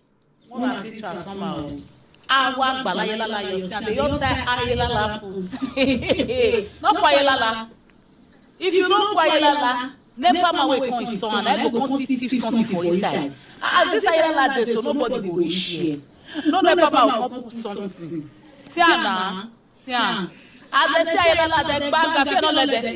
Before they come to put something for inside, so they go see that for 1 month they don't see light. See so they pour Ayelala down. You see ah, so they Ayelala put. Nobody dey near here. Even NEPA, they're not the near because at the install, at the positive something for inside. You know if you expect them tailor, come inside transformer they put something. Now NEPA must see the one. I walk by your time, put it like that, it like that.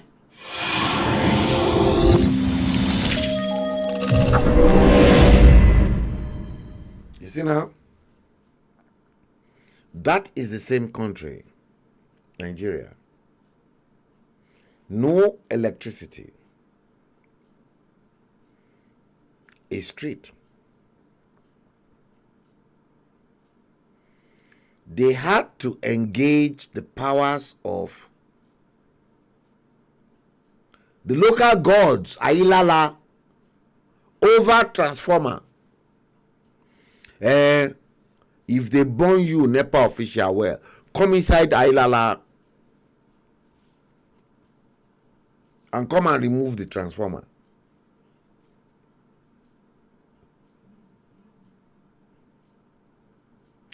That is the state of the country you and I called Nigeria.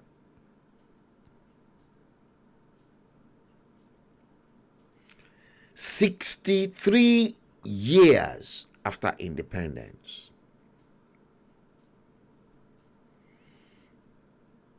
I never experienced that when I was growing up as a child. At number 23 Onitolo Road, Surulere. When New Lagos was newly built. Never.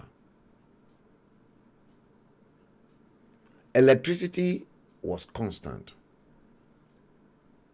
In my time, when I was growing up.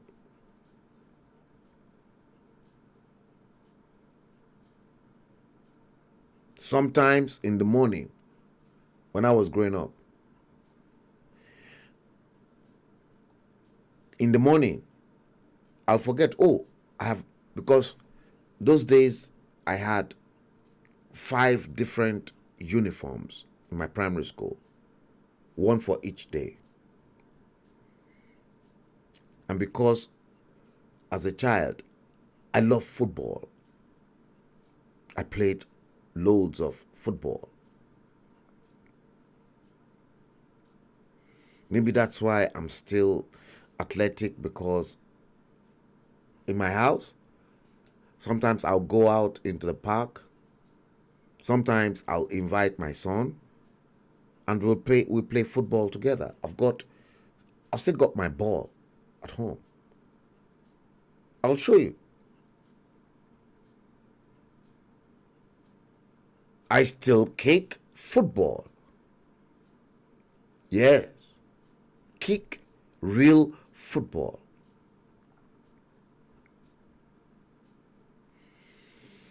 In the morning, after I finish my chores, because at number 23 Onitolo, listen, let me tell you the routine. There used to be a man that will walk all around Surulere, that will call for the Islamic prayers between 5 and 5:30 in the morning. You see, the man has got a big stick like this in Surulere. If you happen to be one of those that grew up between Baja, Randall Avenue, Onitolo, Olumegbon, Sueno, Sonya, to Western Avenue, the man has got a very big, long stick like this, that the moment he stick, you will even hear it, and the man will say in Yoruba language, Edide, Asubato, Edide, Asubato, calling for the Islamic prayers. That was what will wake each and everybody up in my household.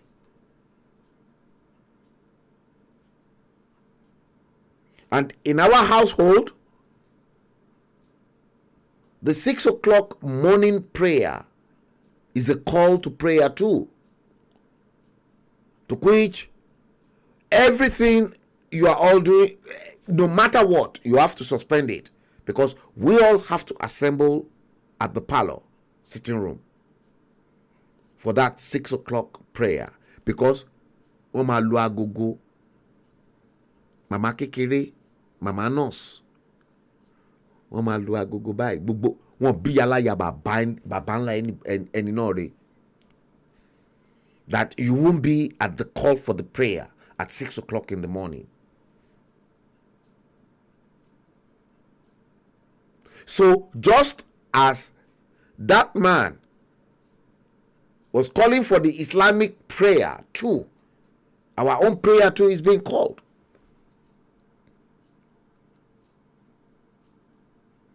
Àwọn èèyàn kan wá ń sọ pé kò sí Ọlọ́run. Kò ní dá fún yàrá ìyá bàbá ńlá ẹni tó bá sọ pé kò sí Ọlọ́run. Ẹni tó bá ní kò sí Ọlọ́run, màá kọ́kọ́ bẹ Ọlọ́run pé ìwọ Ọlọ́run fún mi ní agbára kí n kọ́kọ́ dán ẹnìyẹn wò pé ó ń bẹ lórí ìtẹ́.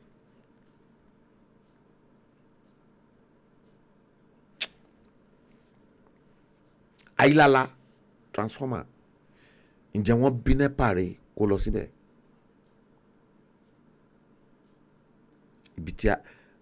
That is where spiritual powers are. Maybe even that cloth there was just a camouflage. that they just used as a decoration. But the moment they see it, Ibibai, don't touch. Because I don't want to go into spiritual problem.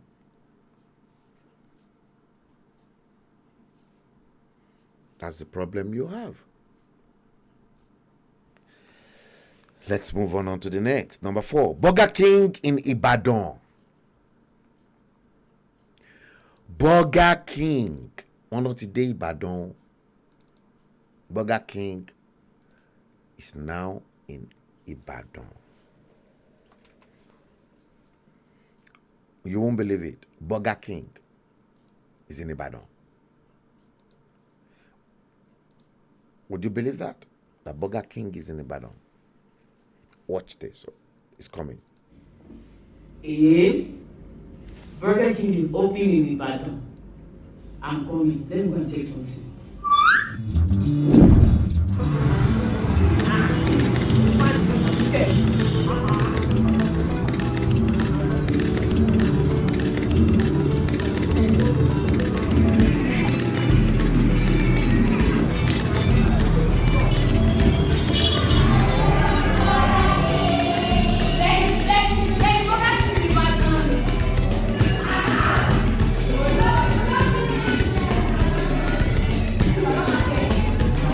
Burger King in Ibadan. Guys, this is true. Hey, they didn't give me. Burger King is in Ibadan. They will give you box. Hey, I don't want it. I am now the new Burger Queen, and I'm looking for my Burger King. You know the right? They put many things inside. They won't put a bottle for me on the 23rd of September. Burger King in Ibadan.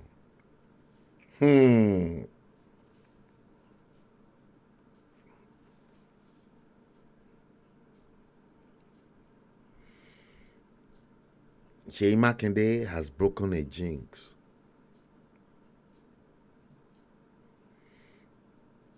Whether Seyi Makinde is going to run into problems with Obasanjo before he died is what I don't know. But definitely Burger King can never be in Ibadan without Seyi Makinde's signing. And I'll tell you why. We're still going to go into Obasanjo's issues. You see,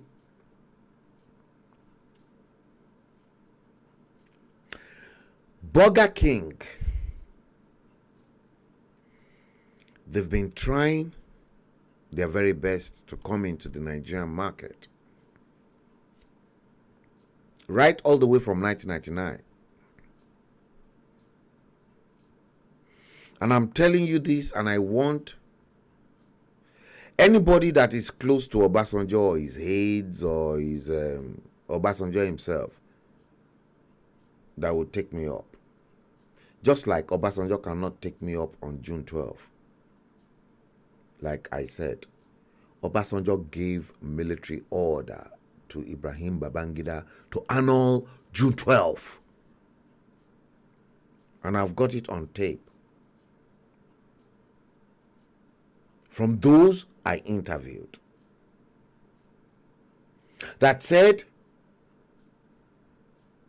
Babangida was not alone in June 12th annulment. The Babangida acted on military order.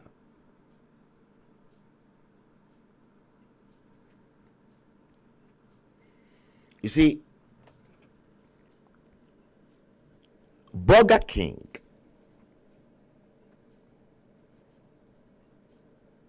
eyed the Nigerian market a long time.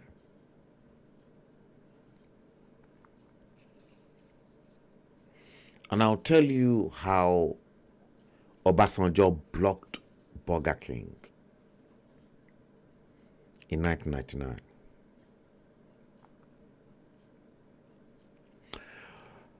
Olusegun Obasanjo blocked Burger King from coming to Nigeria because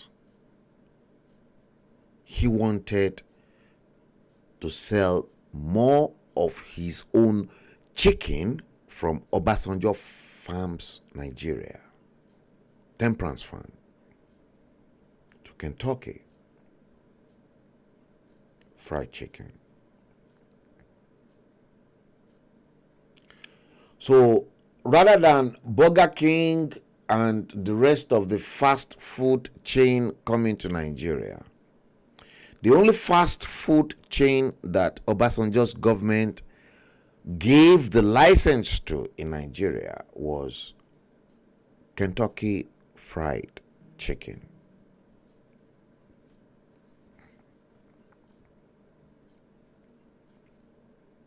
You know why? You know why? Because Obasanjo Farm produce chicken.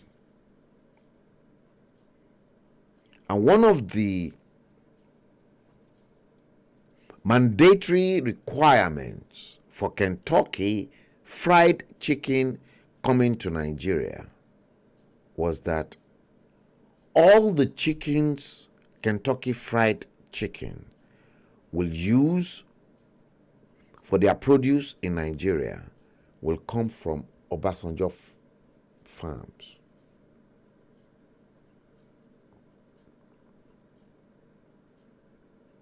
You see, many people were fascinated with Kentucky Fried Chicken. I had two sales girls in Nigeria at the time, Yabo Inyonda and Joke Adetui. Joke Adetui and Yabo Inyonda, when I take them out into the field for field operation works, I look after my staff before I look after myself, and I'll ask them, Kini Kotefeje. But they were all fascinated with Kentucky Fried Chicken. And it was bloody expensive at the time. In fact, one portion with Kinikon that time was 700 naira. I had the money. I wanted to make them happy. Yabo ati Joke Nishel Club Tabati Padishe Tony, when we finish work at the island, maybe by about 3 o'clock in the afternoon, because the main bone of the field work is between 12 and 3. The way I was training them at the time. And I have to take care of them as a boss too. Then they will say they want to eat Kentucky Fried Chicken, and Shell Club is the nearest Kentucky Fried Chicken. And I will tell them, you eat your Kentucky Fried Chicken. Me, I'm not eating poison from Obasanjo Farms. Because when you look at the dead chicken from their show glass, I always tell Yabo and Joke that Joke Adetui, Yabo Yonda, common chicken and chip shop on the streets in London that I will eat is better than this KFC here. This one is not KFC. I'm not going to eat poison with you lot. When you finish eating your Kentucky, I want to go and settle and eat proper abula, amala, ewedu atigbegiri, with smoked goat meat, bomo, and everything. How much?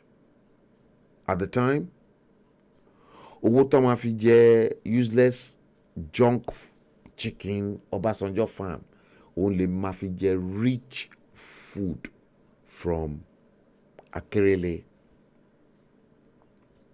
Olaya, Olaya food, or kí n lọ sí Ìlàsàmájà.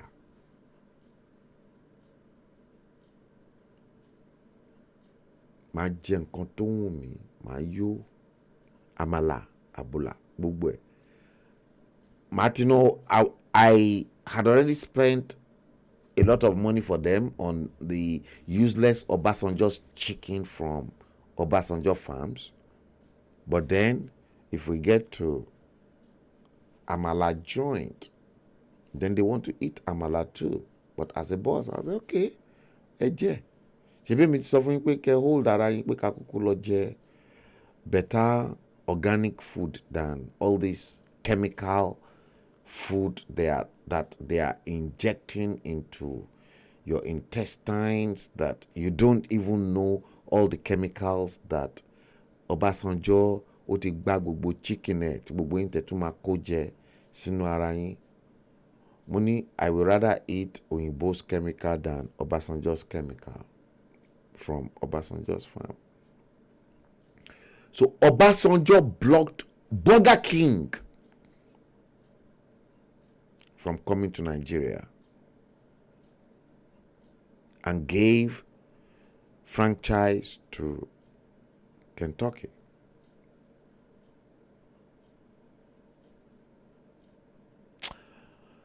I don't know the political game that Seyi Makinde is playing,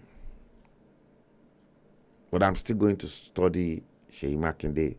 So the connection between Burger King and KFC is exactly what I've just broken down.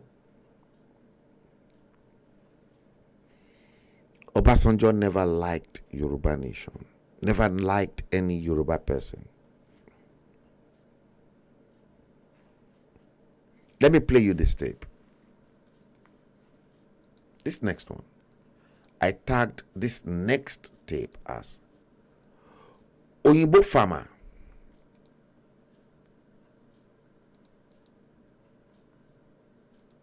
Watch this tape. I tagged it. Oyinbo farmer.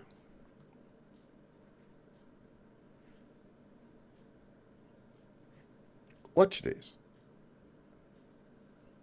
I'm coming home.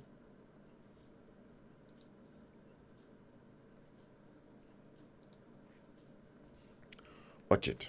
It's coming. My people, this video where they show now so now the modern technology will make Oyibo the persons will be Africa. You know, say we Africa as we black rich. Now so we they like to use energy, they suffer ourselves. But no be like that for Obodo.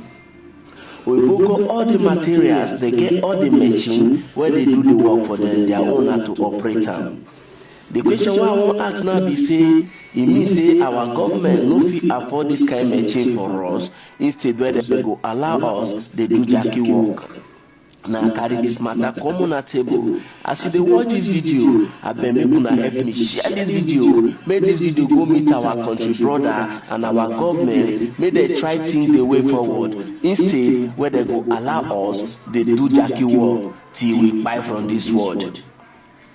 Before the advent of fuel, they talk in agriculture, now in Africans, they carry feed themselves. And as you can see from this very video, all the technology where they use so now for agriculture, not before any other thing. So if our government can provide us all those equipment, I think we go improve on our agriculture. Because for here, no be human being they do the work, oh, now machine, and they do this work. Help me share this video, may they improve on our agriculture, so that instead when they go allow us to do the Jackie work with our energy, may they provide us equipment where we go to use to fasten our agricultural production. Should you not see them? Should you not see them? Now they see as machine they harvest rice. Now they see the large hectare of land where machine they harvest rice. Now they see they using the package them. They want to just the operate them more. Should you not see them? They could share this video. Should you not see how machine they farm? It be as if na computer they do the work. Should you not see them? This one only in one day. The fee found the whole Nigeria only in one day because of the equipment. She be na the same. She be na dey see the wonder thing where that motor they do. Just in 1 second, you see what he don't do. But for Africa, they go like make we dey use our energy. Now it make you see say we Africans we dey buy before our time. I beg make una share this video, make this video go viral. Make our government take advantage of this. You see as na the cemetery where they plant rice. But if in Africa here, they go want to make you hit leg for ground, make you plant am. I won't take live long. She been at the cemetery where they package after harvesting for inside farm. As then they harvest and then they package it immediately. Now so then they process them. No time to waste. Now you make you see some people, you know they take their time before you know they don't produce millions of goods. But for Africa here, they go one more, we use our hand. They suffer ourselves. Why we won't last long? She be on the scene. This one na machine when they harvest potato. But if not for just now, they go say me they go carry hoe or cutlass, me then they harvest potato. Make una they watch this video. She be on the scene. Now machine, now engine, they do everything. Why we no go live long? But if na Africa here, una go carry cutlass, they do poo. Now they see cow, now they see sheep. You see how they feed them. But for here, now go pan for rubber before they drink and nyama don't enter inside. She be now they see and make una they share this video, make this video go viral. And don't forget to share, make una share this video, make this video go meet our country people. She be now they see this one now come see what they remove come from your body. But for here now go they use una nails. You see what they harvest carrots. She be now they see make una watch this video and make sure you share this video. You see what they plant carrot and they see what they harvest carrot. She be now they see. How long will it take our governments to provide all this machine for us to fasten our agriculture? Now see waiting the package come. She be now they see make una they see Oyibo life. Make our African leaders they copy from Oyibo people. Now they see for here now go use digger. Go they dig this see what they catch fish. Now they see now they see what they catch fish. Now they see what they harvest fish. Why we no go live long? Make una share this video, make this video go viral. Now they see for here now go they use cutlass. Now they see say now machine they do everything so share now they see how they feed their animal. Now they see how they process their fruits. Now they see how they do everything. Everything is in line. See how they harvest corn. See how they harvest corn. Now they see. Make una share this video, make this video go meet some of African people because no. See how they harvest, see how they package, machine where they harvest, now that's the machine they package them. Now it means say our African leaders they no fit afford this kind of machine for us to fasten our agriculture. Make una they watch, make they learn. She be una they see. If na farm they won't farm, it dey easy. If na harvest they won't harvest, it dey easy. If na package they won't package, it dey easy. Everything dey easy with the aid of their men.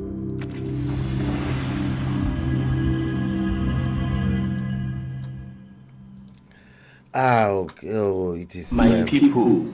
This video where they show now so that the modern technology where make Oyibo the pass us where be Africa. It is you know say we Africa. It is very degrading. Did you get it? Extremely degrading for the Africans. And you know what?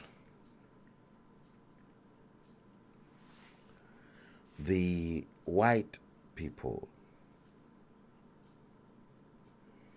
they've devised technology and every means to make life very easy for themselves in terms of agriculture, in terms of technology, in terms of everything.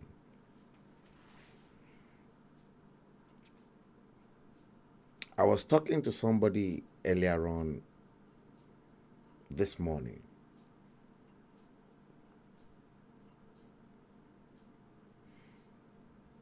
And that person I was talking to earlier on this morning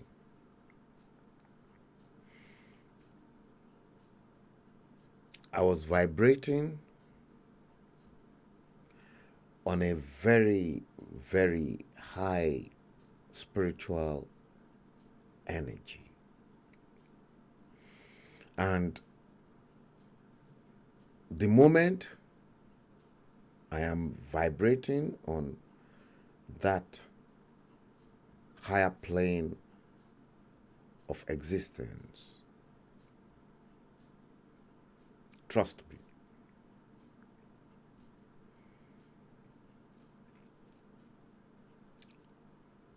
I am no longer human being. I'm no longer human.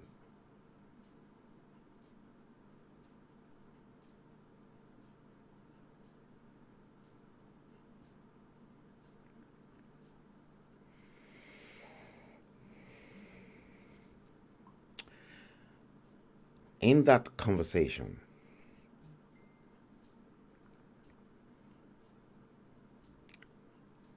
I made it known to that person. I said, listen to me. The very day we humans, we presented money as a means of exchange between ourselves here on this plane of existence called planet Earth, to which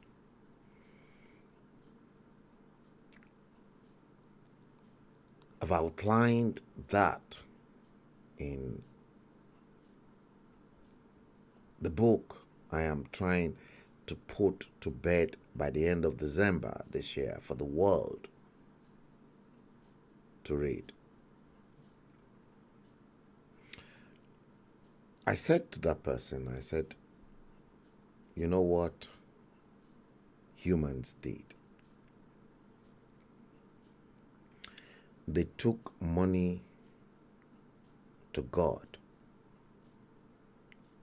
the creator of heaven and earth, that Baba God, this is what we need to use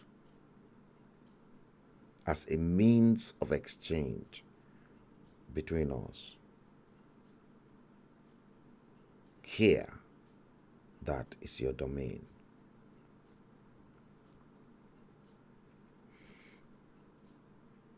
And I said to that person, and I said, you know what God did? Because man brought the request unto him. God blessed money for man. And inasmuch as God, the number one creator that is uncreated, blessed what we brought to him as a means of exchange between ourselves, God blessed it. And inasmuch as God blessed it, God equally cursed money.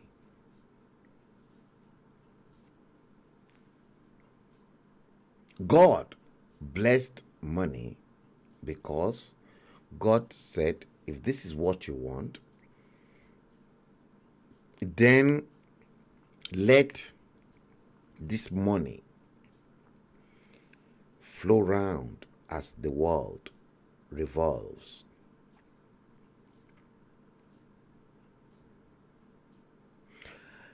I googled the speed at which the earth revolves on its own axis, and that person was shocked to see the speed at the way planet Earth revolves, spin, incredible speed.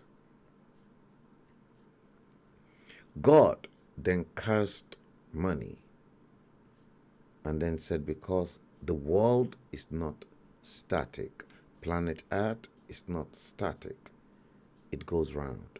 Money should never be static, and it must never be hoarded by anyone, because you've brought it as a blessing of exchange between all of you.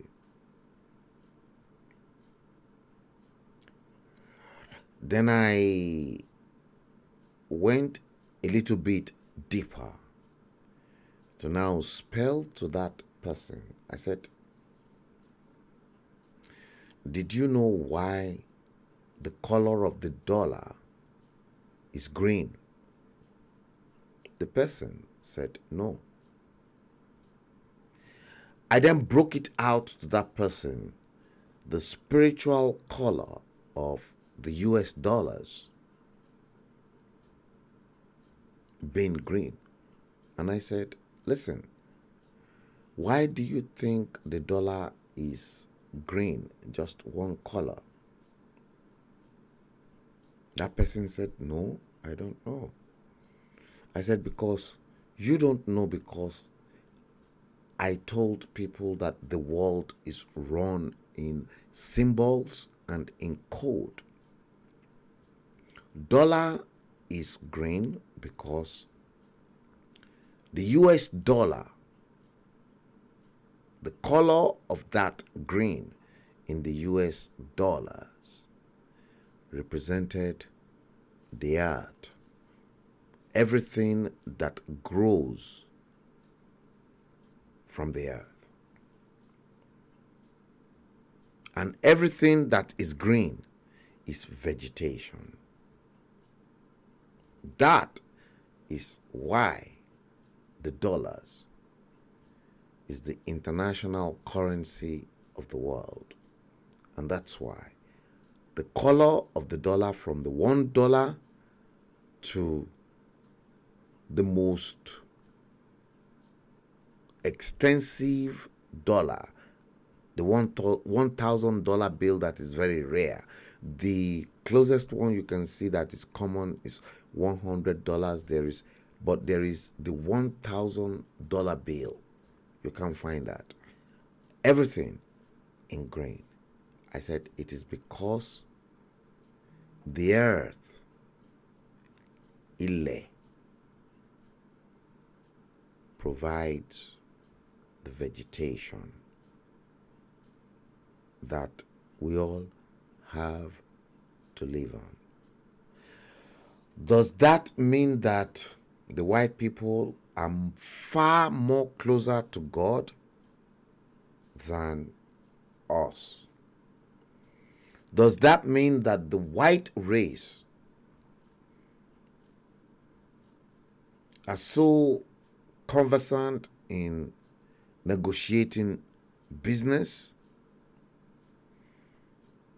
and going about looking for Oroaje business all over the world? I'll leave you to that judgment. I'm not going to procrastinate. But the color of the dollar is green, and the spiritual color of money is green. Simple.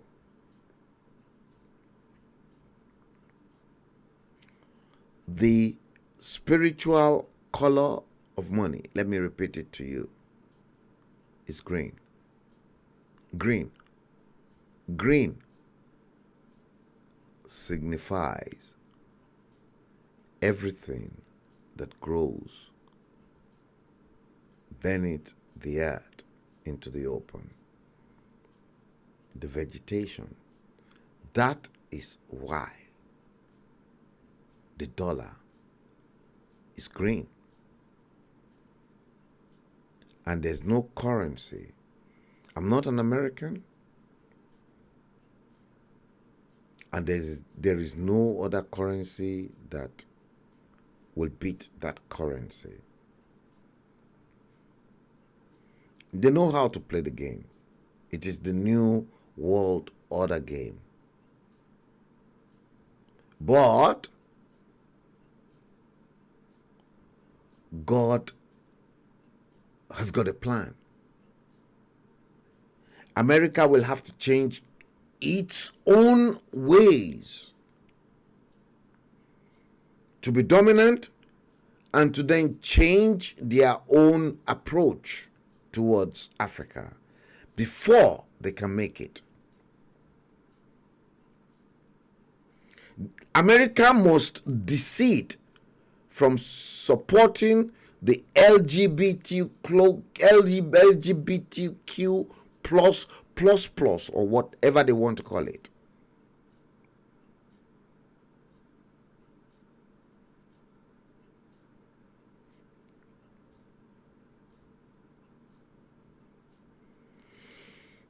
You see that? African leaders are screwed up. They are bloody screwed up. And everything right upstairs in their brains is empty. That is why the white race does not respect the black race, because the black race don't have economic power. They don't even have economic power even in their own continent, because Europeans, Americans can turn the tide around and they can easily even call brother to go and kill brother. The way they've used slavery, to which many African leaders are now campaigning for reparation. Play your games right. It is politics. These new generations of Africans coming are so sophisticated that it's not going to work. When we begin to watch video clips like this, it's not going to work, because this is a wake-up call for many African nations. Watch this once again. You've seen it before, but watch it again. If you are an African, you really need to watch this. Africa is in trouble. Sub-Saharan Africa has been fundamental to the global prosperity of the advanced countries. And Africa had a role to play. It has a role as a raw material producer. We will not allow Sub-Saharan Africa to escape that. Okay, we do everything to keep Sub-Saharan Africa where it is, also impoverished. It's absolutely vital for the prosperity of everyone else. So let's get clear about that. Okay, and this means all the economic structures, all the global institutions, and the economics we teach everyone is all designed to keep Africa exactly where it is. And whether it is Europe or US or now China, it's always the same. We need Africa to be impoverished because we need those raw materials and we need them dirt cheap. Okay, so that's the message. It doesn't mean to say that there's nothing Africans can do. Of course there is. This is what it's about. Because if Africa does do something different, I assure you, living standards of all those in Europe and North America and Asia is going to fall. Okay? And that is a big price to pay. I assure you that the West is not going to allow that without a big fight. Okay? So the job of many Western academics is to convince Africans they have to keep doing what they're doing. Okay? And to show them it's your fault that you're poor. It's not our fault. It's your fault that you're poor, you know. So this is what we do in academic institutions. We know the basic forces that have caused this underdevelopment. We know it's colonization. We cannot afford to allow Africa to industrialize and start producing manufactures. Okay, so we will do everything to stop that. And I'm going to show you how we actually block that. We had East Asian rapid industrialization processes. So in the earlier period, we had Japan and Korea and Taiwan. Okay, rapid growth, sucking in raw materials from Africa, driving up the prices. And after those countries finished industrialization, then Sub-Saharan African growth rate again fell. Sub-Saharan Africa is condemned to this role, just the supplier of raw materials, not a manufacturer. The currencies are collapsing of these countries, and many of them are Sub-Saharan African countries. After colonization ended, we needed new structures to keep these countries where they were. Okay? And the first of those is aid. Okay, we give them aid. Aid for what? Actually, we give them aid to keep repressive regimes in power. That's all. All the hypocrisy about transparency and democracy and bullshit. Listen to that. Can you hear that? But it would go to country after country offering loans. And if the president did not accept the loan, we'd kill him. They would kill him. It's just economics. It's economic warfare.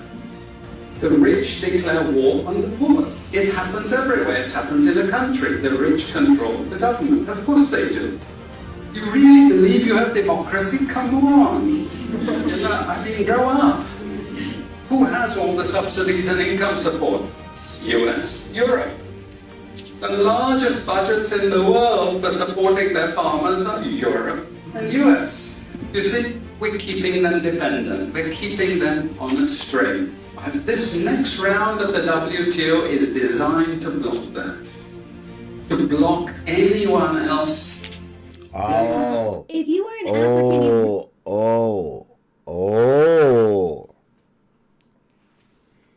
Now,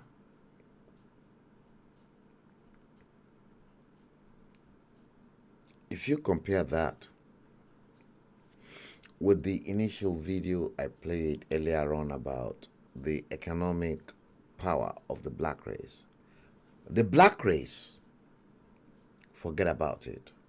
We don't have any economic power.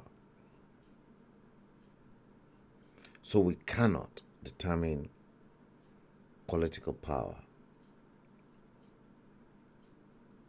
Where I was today, I was spelling it out, and I think Councillor Fumi Ademilua was bitter about the fact that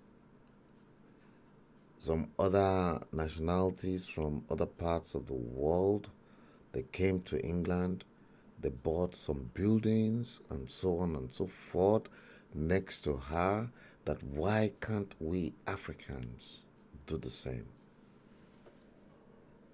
You cannot even work under the same partnership.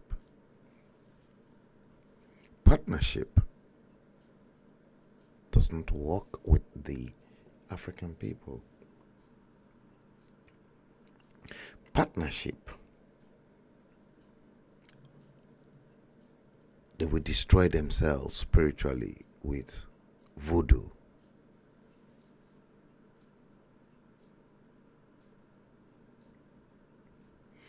If black people can kill twins in Calabar, to which a white woman, Mary Slessor, stopped it,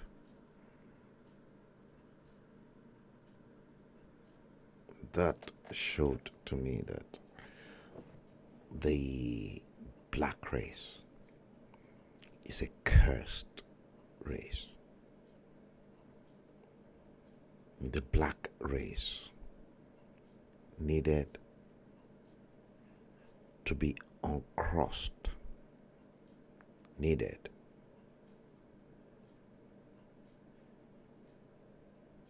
a situation whereby the jinx hanging over them is decrossed.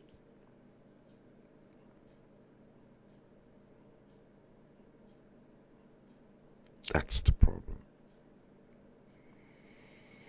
The same problem spilled over to the Yoruba agitation, to which I gave up completely. And I'm no longer interested in any Yoruba agitation, because I told them in 2020,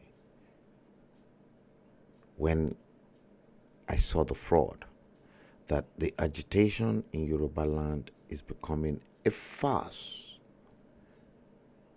and it is now reality.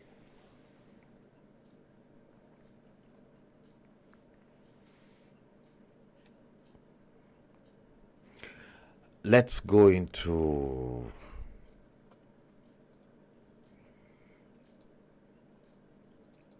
Obasanjo and let us examine the Obasanjo's project 2023.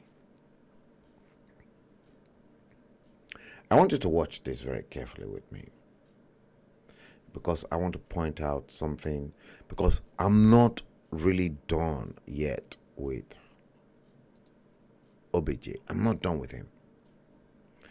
And the place I was last night in Surrey, I told them emphatically I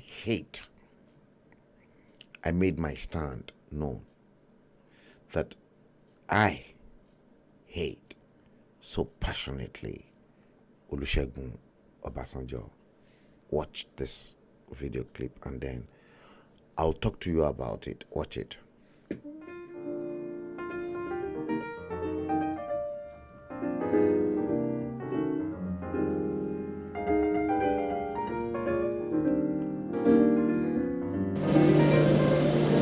Àwa Kristẹni a máa ń fi nǹkan já tán a máa ń fi nǹkan já tán a máa ń ṣe nǹkan ní yẹpẹrẹ. Wọ́n á fẹ́ bẹ̀yìn nítorí Nàìjíríà tá a ní lónìí kì í ṣe Nàìjíríà tí Ọlọ́run fẹ́ fún wa. Wow! Nàìjíríà tí Ọlọ́run fẹ́ fún wa. Wow! Nàìjíríà tí ó ń ṣàfùwárà. Ìyẹn ìwọ náà OBJ. Nàìjíríà olówó tá a ní lónìí nítorí pé àwọn tí wọ́n jẹ́ lídà wa kò ṣe ohun tó yẹ kí wọ́n ṣe ní àkókò tó yẹ kí wọ́n ṣe wọ́n àti bóyá ó ṣe yẹ kí wọ́n ṣe wọ́n. Tá a bá kọ̀ntínú báyìí gbogbo adé stage tó jẹ́ pé ní Sunday a ní lè worship ní church náà torí àwọn kidnapper àwọn Boko Haram wọn a máa wọlé ní church wọn a máa gbé wa kọ̀ọ̀kan ní. Kí ló lè dá eléyìí dúró? Is for us to change the leadership in this country. Ọlọ́run á fún wa ní opportunity ní ọdún tó pọ̀. Tí a bá lo opportunity yẹn bó ṣe yẹ ká lò, gbogbo wa láàbùlé mọ ara wa o. Mi ò lè sọ jù bẹ́ẹ̀ lọ. Great wonders.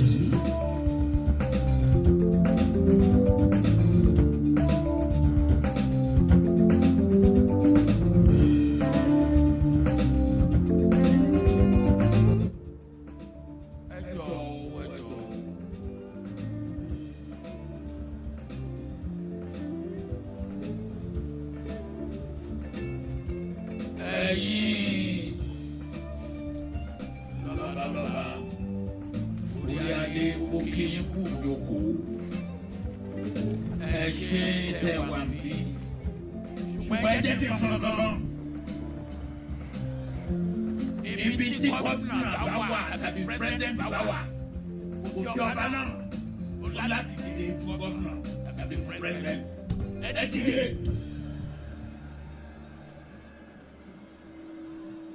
ẹ jókòó.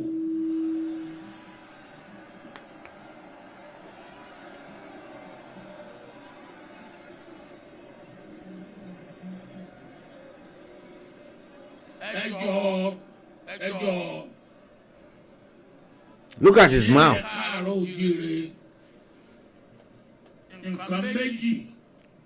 Ani Bolaji, yes, I can spot you if you're still on. Age, ọjọ́ orí àti ipò. Gómìnà ní ipò.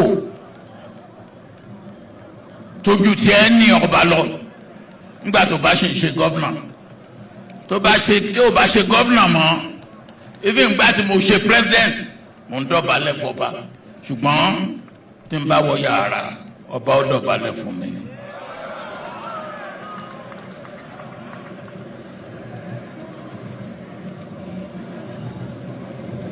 So ẹ jẹ́ kí a gbé àṣà wa ká gbé lárugẹ.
Ọbásanjọ́ ní inú ìjọsìn Esther Ajayi.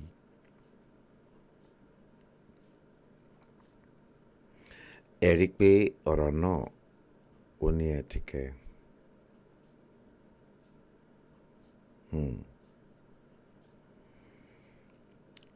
This was a video clip that Obasanjo went to Esther Ajayi's church.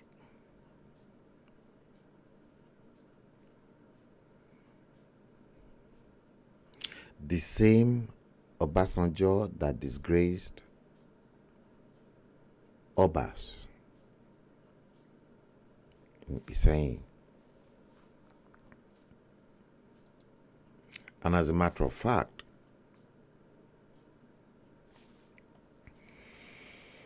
I want to show you this picture of OBJ.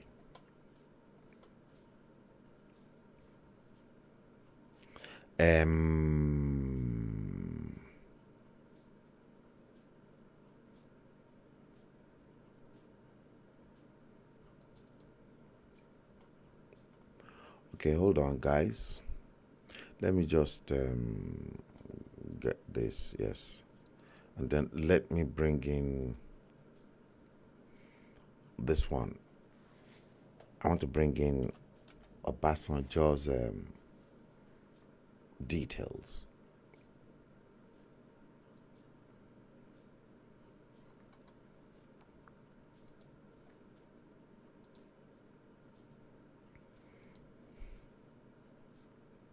Watch this.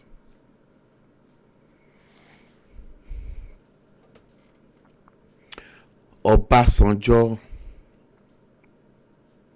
said, "Ẹ̀tanú ni kò jẹ́ kí wọ́n gbé ipò ààrẹ fún MKO Abiola."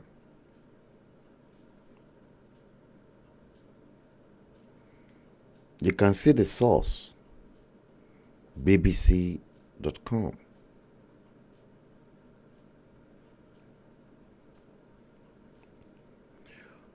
Olusegun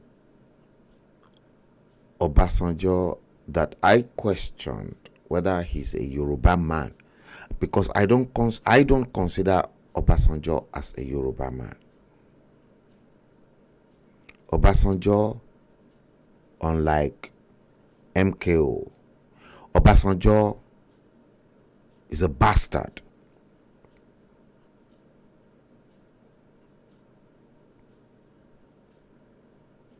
Yes, I repeat it. Ọmọ àlè ilẹ̀ Yorùbá ni Olusegun Obasanjo. Ẹ wò, ó ní ẹ̀ta inú ni kò jẹ́ kí wọ́n gbé ipò ààrẹ fún MKO Abiola.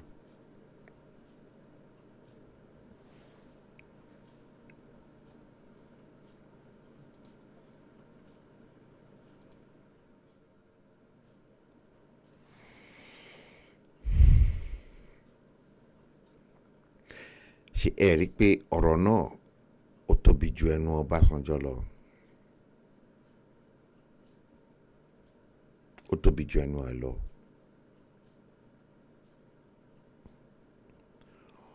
Obasanjo is not in a position, I repeat,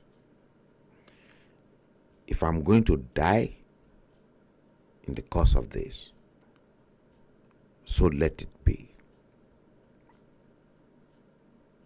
Obasanjo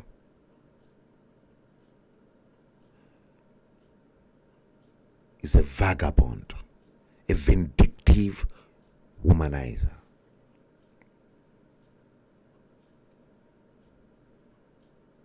And I stand by what I have to say. Because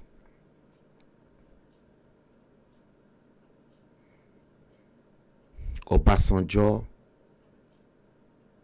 I personally, at the same gathering I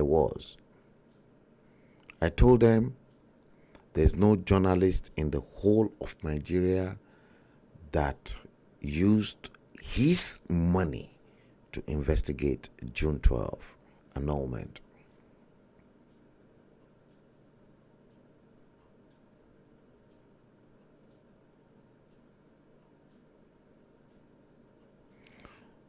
And I want Obasanjo to come out. Ikú Obasanjo kò ní dá lórílẹ̀-èdè ayé iṣẹ́. And I mean it.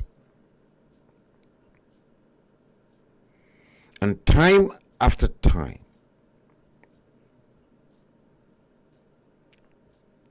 I have queried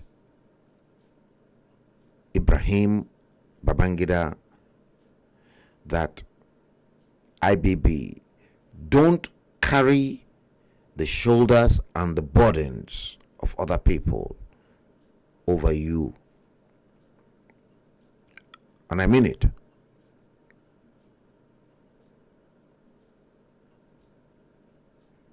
And I will repeat it once again. I've been repeating this time after time. If Babangida is not going to talk about June 12, I used my own money to to investigate June 12 on behalf of Nigerians. That is documented. And I can honestly say to you, anywhere that you are, and I will defend this to my death, to my grave. Did you hear this? I will defend this to my grave. My grave.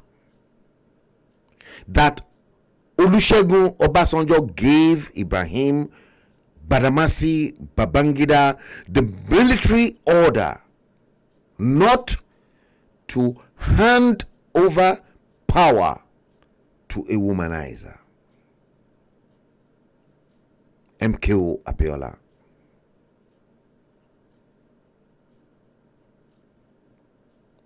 You see, this is my anger with IBB.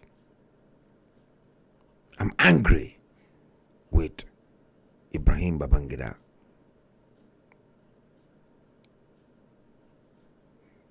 I will cut this tape and I will send it to him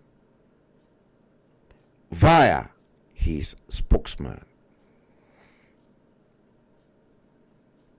Kasim Afegwa. I told him that Babangida, you never acted alone in the June 12 annulment. Speak out. In fact, I opted out and I said, Babangida, let us put Nigeria on fire. The man was scared. I was ready to put Nigeria through fire because I was ready to. Lose, man. I have nothing to lose.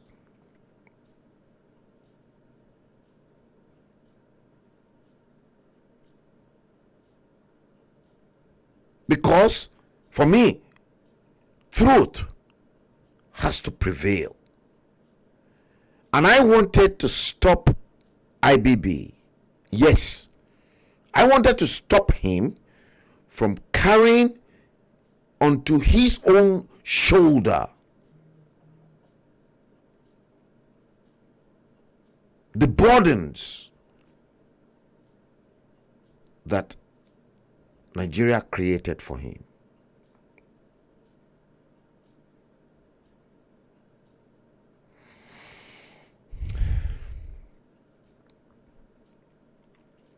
If you're lucky, if you're very lucky to meet one-on-one the way I've met, interacted with IBB, let me tell you, I never made money and I don't want to make any money from him. But what I was particular about in my life is the truth. But I wanted IBB to come out and talk about that June 12. That was the big shoulder over him. That you lot in Nigeria thought Babangida annulled June 12. IBB never annulled June 12. And I will stand and I will still correct myself and I will defend myself, and I want Obasanjo, yes, to come out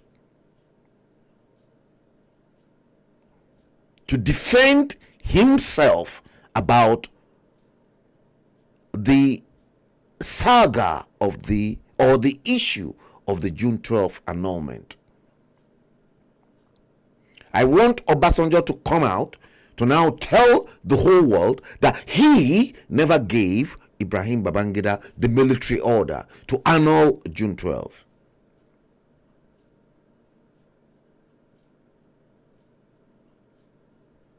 Obasanjo is a vindictive human being on the surface of the planet. Look at what happened in Iseyin.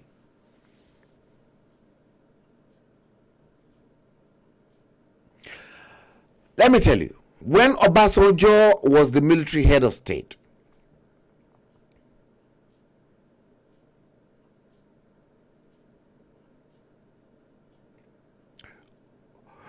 don't forget,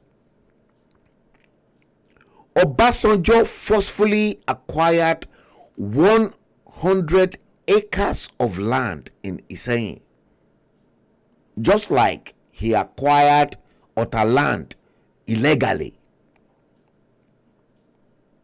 through his friend at the time in America, Jimmy Carter, who encouraged him to go into mechanized farming. Operation Feed the Nation turned out to be Obasanjo Farms Nigeria. Operation Feed the Nation, OFN, turned out to be Obasanjo Farms Nigeria, OFN. All the lands in Ota, Obasanjo acquired through illegal means, and the Land Use Act he created during his own administration as a military junta. Let him come out to come and defend this.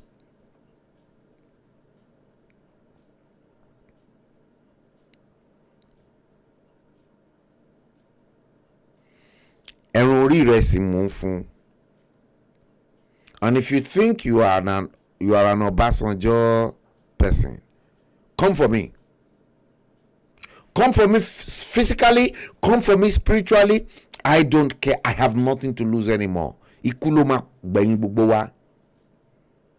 before you get me, I will kill each and every one of you spiritually too.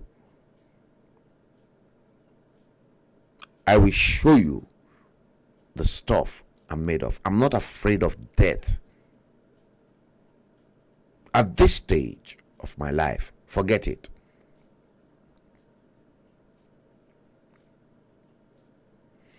What then happened at Iseyin was that Obasanjo forcefully acquired 100 acres of land in Iseyin for farming. But later, Obasanjo then increased the land from 100 acres to 250 acres. The increment then brought about misunderstanding and rot between the Okeogun Obas and those Obas revolted against Olusegun Obasanjo. Baba, 100 acres, lelefe, as in deliberate lori, and suddenly you then increase this to 250 acres.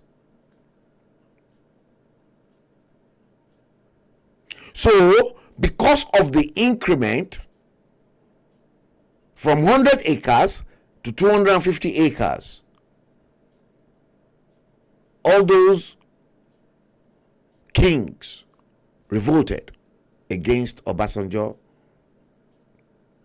So because of their revolt, those Obas then succeeded in sending Obasanjo away. So Obasanjo never got even 100 acres he negotiated, nor the 250 acres he increased the land to. They sent him away. So Obasanjo came back exactly 20 years after handing over to Shagari. He pursued his goal again in Iseyin. of wanting the same 250 acres of land in Iseyin. So what then happened was that all the Obas in Iseyin, they went to court and they defeated Olusegun Obasanjo in court. So what then happened eventually was that Obasanjo's visit to Iseyin, as at that time when he said, Edide Ejoko,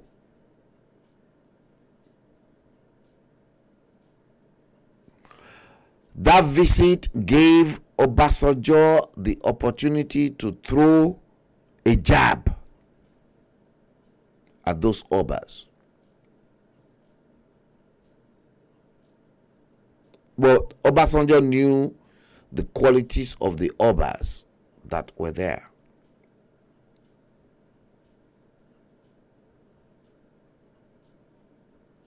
So Obasanjo's visit to Iseyin to say Eyoba Edide Ejoko was a revenge by him.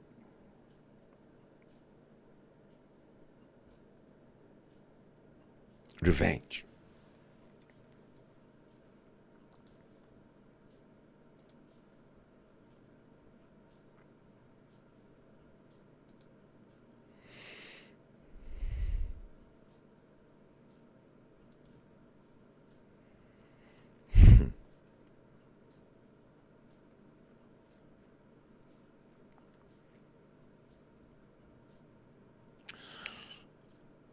Daranijo Juwon, good evening.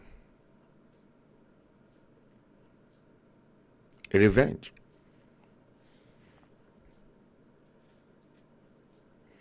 Three hours, 20 minutes online.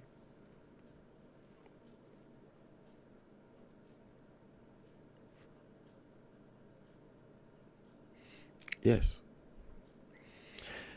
That was the same Obasanjo that never had any interest in educating Nigerian children. Don't forget. He never. Obasanjo had opportunities in 1979, according to Charles McGregor, to buy outright Macmillan's publisher.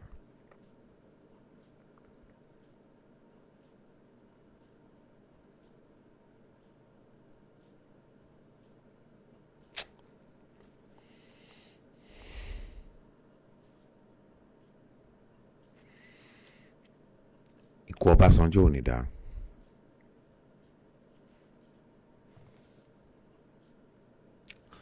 Obasanjo betrayed Obafemi Awolowo. Every Yoruba sons and daughters, Obasanjo betrayed. He betrayed Awolowo in 1979, in as much as Moshood Abiola teamed up with the Northerners, thinking the Northerners will give him power. MKO Abiola, unlike Olusegun Obasanjo, went to Awolowo and prostrate. And Awolowo called Afenifere to say to Afenifere that MKO Otiwa Tuba.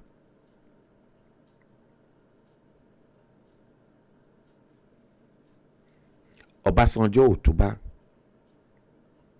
Ọbásanjọ́ ò lè rí ẹ̀yọ́nú Ọlọ́run. I can't say all these things in English language. I can say it proficiently in my mother's tongue, Yoruba. Etibo. Ọbásanjọ́ láti ọ̀gànjọ́ òru ni mo wà yìí. Mo dẹ̀ ń sọ with a prophetic proclamation. Ọbásanjọ́ kò lè rí ẹ̀yọ́nú ayé, kò dẹ̀ lè rí ẹ̀yọ́nú ọ̀run mọ́. Ayé ti dẹ̀yìn lẹ́yìn Ọbásanjọ́ láti wákàtí, ọ̀run dẹ̀ ti dẹ̀yìn lẹ́yìn Ọbásanjọ́. Èmi ni mo sọ bẹ́ẹ̀. Èmi òòṣà ni mo sọ bẹ́ẹ̀. Ikú ló máa gbẹ̀yìn gbogbo wa o. Èmi ò rẹ ẹ̀rù kú ò bà mí o. Ẹ jẹ́ n sọ fún yín o. Don't scare me with death. I'm not afraid of death. Listen, I've lived a fulfilled life. Jesus is very pleasing to me. I've never mocked Jesus the way Obasanjo mocked even Jesus Christ, my own Lord.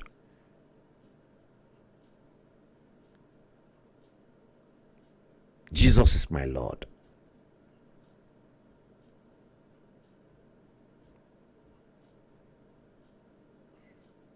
And I can never, in any circumstances, deny the fact that I'm a child of Jesus Christ and I belong to Jesus. Ọbásanjọ́ kò lè rí ẹ̀yọ́nú ayé, kò dẹ̀ lè rí ẹ̀yọ́nú ọ̀run mọ́. It is a prophetic proclamation. Because nǹkan tó fi lè mú Ọbásanjọ́ sọ pé even if Jesus Christ should come down to Nigeria from heaven, he cannot conduct a credible election.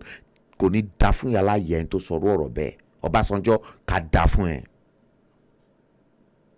Ìwọ tàka sí Jésù Kristi ká dá fún ẹ, Ọbásanjọ́.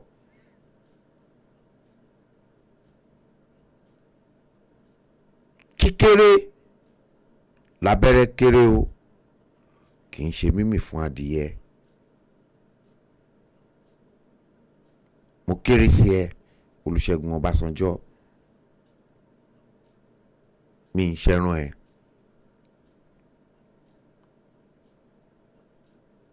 Wàláì tàláì small be lie. I'm not boasting. Ẹ dán mi wò. I will show you the stuff I am made. Ìwọ. Gbogbo àwọn tán dẹ̀ pera wọn ní pastors àti bishops àti gbogbo wọn. Wọn dẹ̀ lè correct ẹ.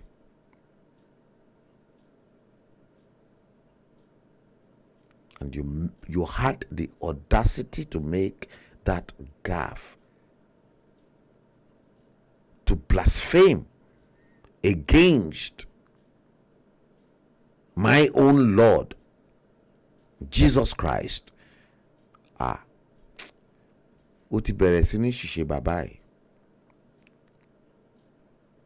Gbogbo àwọn tó ń ṣiṣẹ́ fún ẹ, gbogbo ogun tó ti mi àti gbogbo ẹ̀, ó ti domi sára ẹ láti alẹ́ ìlọ. Aago kan òru, gbogbo nǹkan tó ti fún ẹ jẹ pátápátá, ó máa bẹ̀rẹ̀ sí ní odi ní gbogbo ẹ máa ṣiṣẹ́ lára ẹ.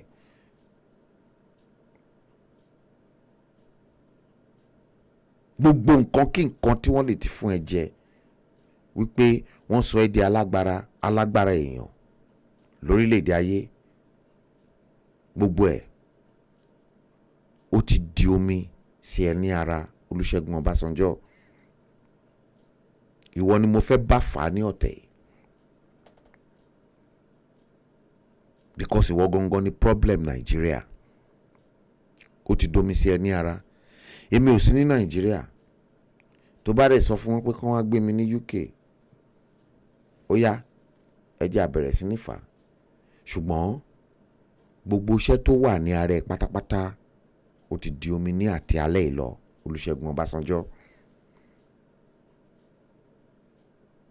Àdàbí tó bá jẹ́ pé omi ò ní kan ara ẹ̀ àbí òrùngbẹ ò ní gbẹ nǹkan tó bá mú ẹ mu omi tí omi kan ẹ ní ara ẹ because kò sí ìyálà ìyá bàbá ńlá ẹni tó lè bá omi jà ó máa gba òdì ní ara ẹ níṣẹ́ àtẹ̀jẹ̀ ara ẹ àtomi ara ẹ kò lè ṣiṣẹ́ mọ́ láti àṣálẹ́ yìí lọ.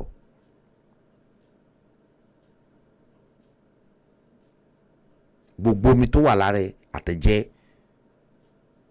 ayé máa kọ́ ọ̀run á kọ́ kò ní ṣiṣẹ́ mọ́sẹ̀. Èmi òòṣà ni mo sọ bẹ́ẹ̀. Bẹ́ẹ̀ ni ikú ló máa gbẹ̀yìn ẹ ikú ló máa gbẹ̀yìn mi náà. Ṣùgbọ́n lórí òtítọ́ àdàbí tó bá jẹ́ pé kò ń ṣe òtítọ́ ni mo dì mú nìkan náà ló kù. Ìwọ ò lọ blaspheme lórí Jésù Kristi. Ó wá ń yan ga ó ń ṣe gbogbo ẹ̀.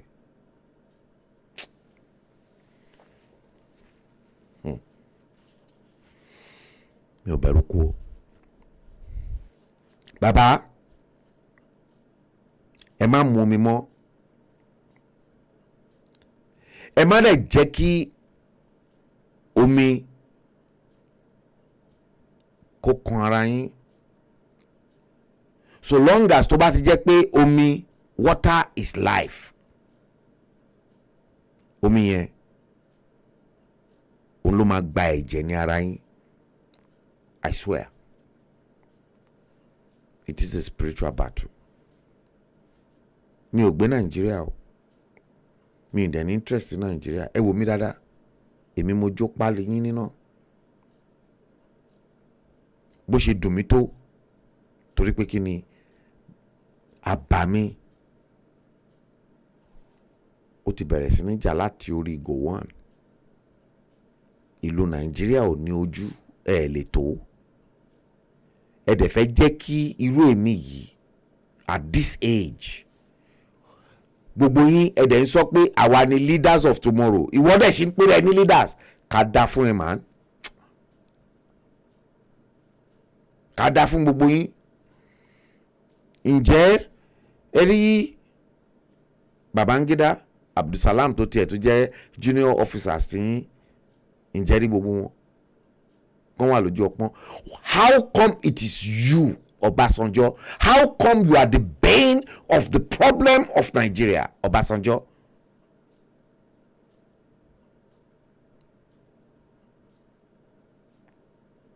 Gbogbo ẹ̀jẹ̀ àti omi tó wà ní ara ẹ̀ kò lè ṣiṣẹ́ mọ́ ní àgọ́ ara ẹ̀ láti wákàtí ìlọ́mọ́. Èmi ni mo sọ bẹ́ẹ̀. Èmi òòṣà ni mo sọ bẹ́ẹ̀.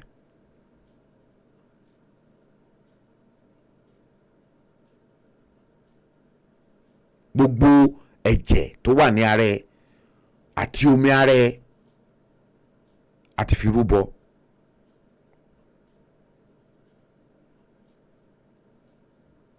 Gbogbo iṣẹ́ tó ti ṣe fún ẹ kò dẹ̀ lè jẹ mọ́. Because alálẹ̀ wọ́n ti padà lẹ́yìn ẹ Ọbásanjọ́.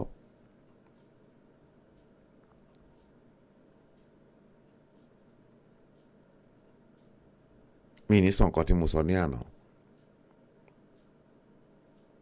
fún àwọn èèyàn. Ṣùgbọ́n take my word for it.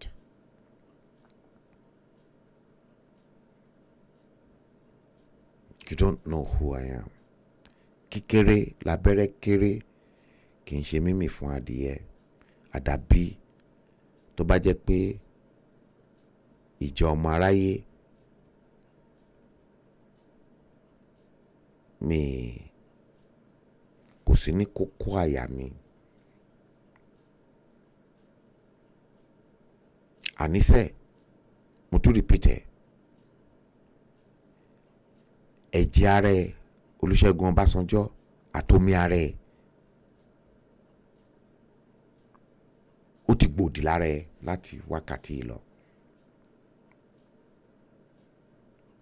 Tí mo dẹ̀ ti sọ sínú afẹ́fẹ́ pé ó ti gbòdì lára ẹ̀, ó ti gbòdì lára ẹ̀. Nǹkan tó bá fi lè mú Ọbásanjọ́ mu omi tó fi omi wẹ̀, gbogbo nǹkan kí nǹkan tó bá ń ṣe nílé ayé ó ti gbòdì ní ara ẹ̀. Bẹ́ẹ̀ ni mo sọ, èmi mo sọ bẹ́ẹ̀. Let's bring the stream to an end. If I can come up tomorrow's stream, I'm going to talk about the Malians. I'm going to start with the Malians because there are so many things you don't know about the Malians. And I want to bring those ones too out. Yes. Let's go deeper. We need to change this world because the world is gradually coming to an end. The rapture is going to happen anyway. And I'm not scared about the end of the world if I'm still alive, because I have nothing to lose. I'm only scared of the Supreme Being.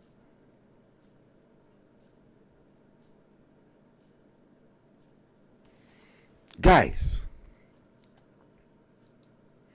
in the name of God the Almighty, in the name of the Father and of the Son and of the Holy Spirit, let's bring the stream to an end. I'll see you on the next stream from whichever of the platform you guys are watching us from. Don't forget to like, subscribe, share, follow us, and I'll see you next time. Listen, it is hot, and when I am carried away the way I am talking, I'm not the one talking. I've got somebody talking to me, telling me exactly what to say. I can only buttress my argument with facts. Until next time, follow us. I can come back live anytime. Just follow me. If you don't follow me, you won't be able to get the best or the necessary gist that will equip you. Until next time, peace be unto you. We've entered into the next day, 25th day of the 9th month of September 2023. The time currently in London is 01:11. Follow us, and this week I wish you God's blessing. I wish you God's guidance, and don't do unto others what you don't want others to do unto you, because whatever you throw out into the universe is going to bounce on you 10 times. Karma. Peace be unto you.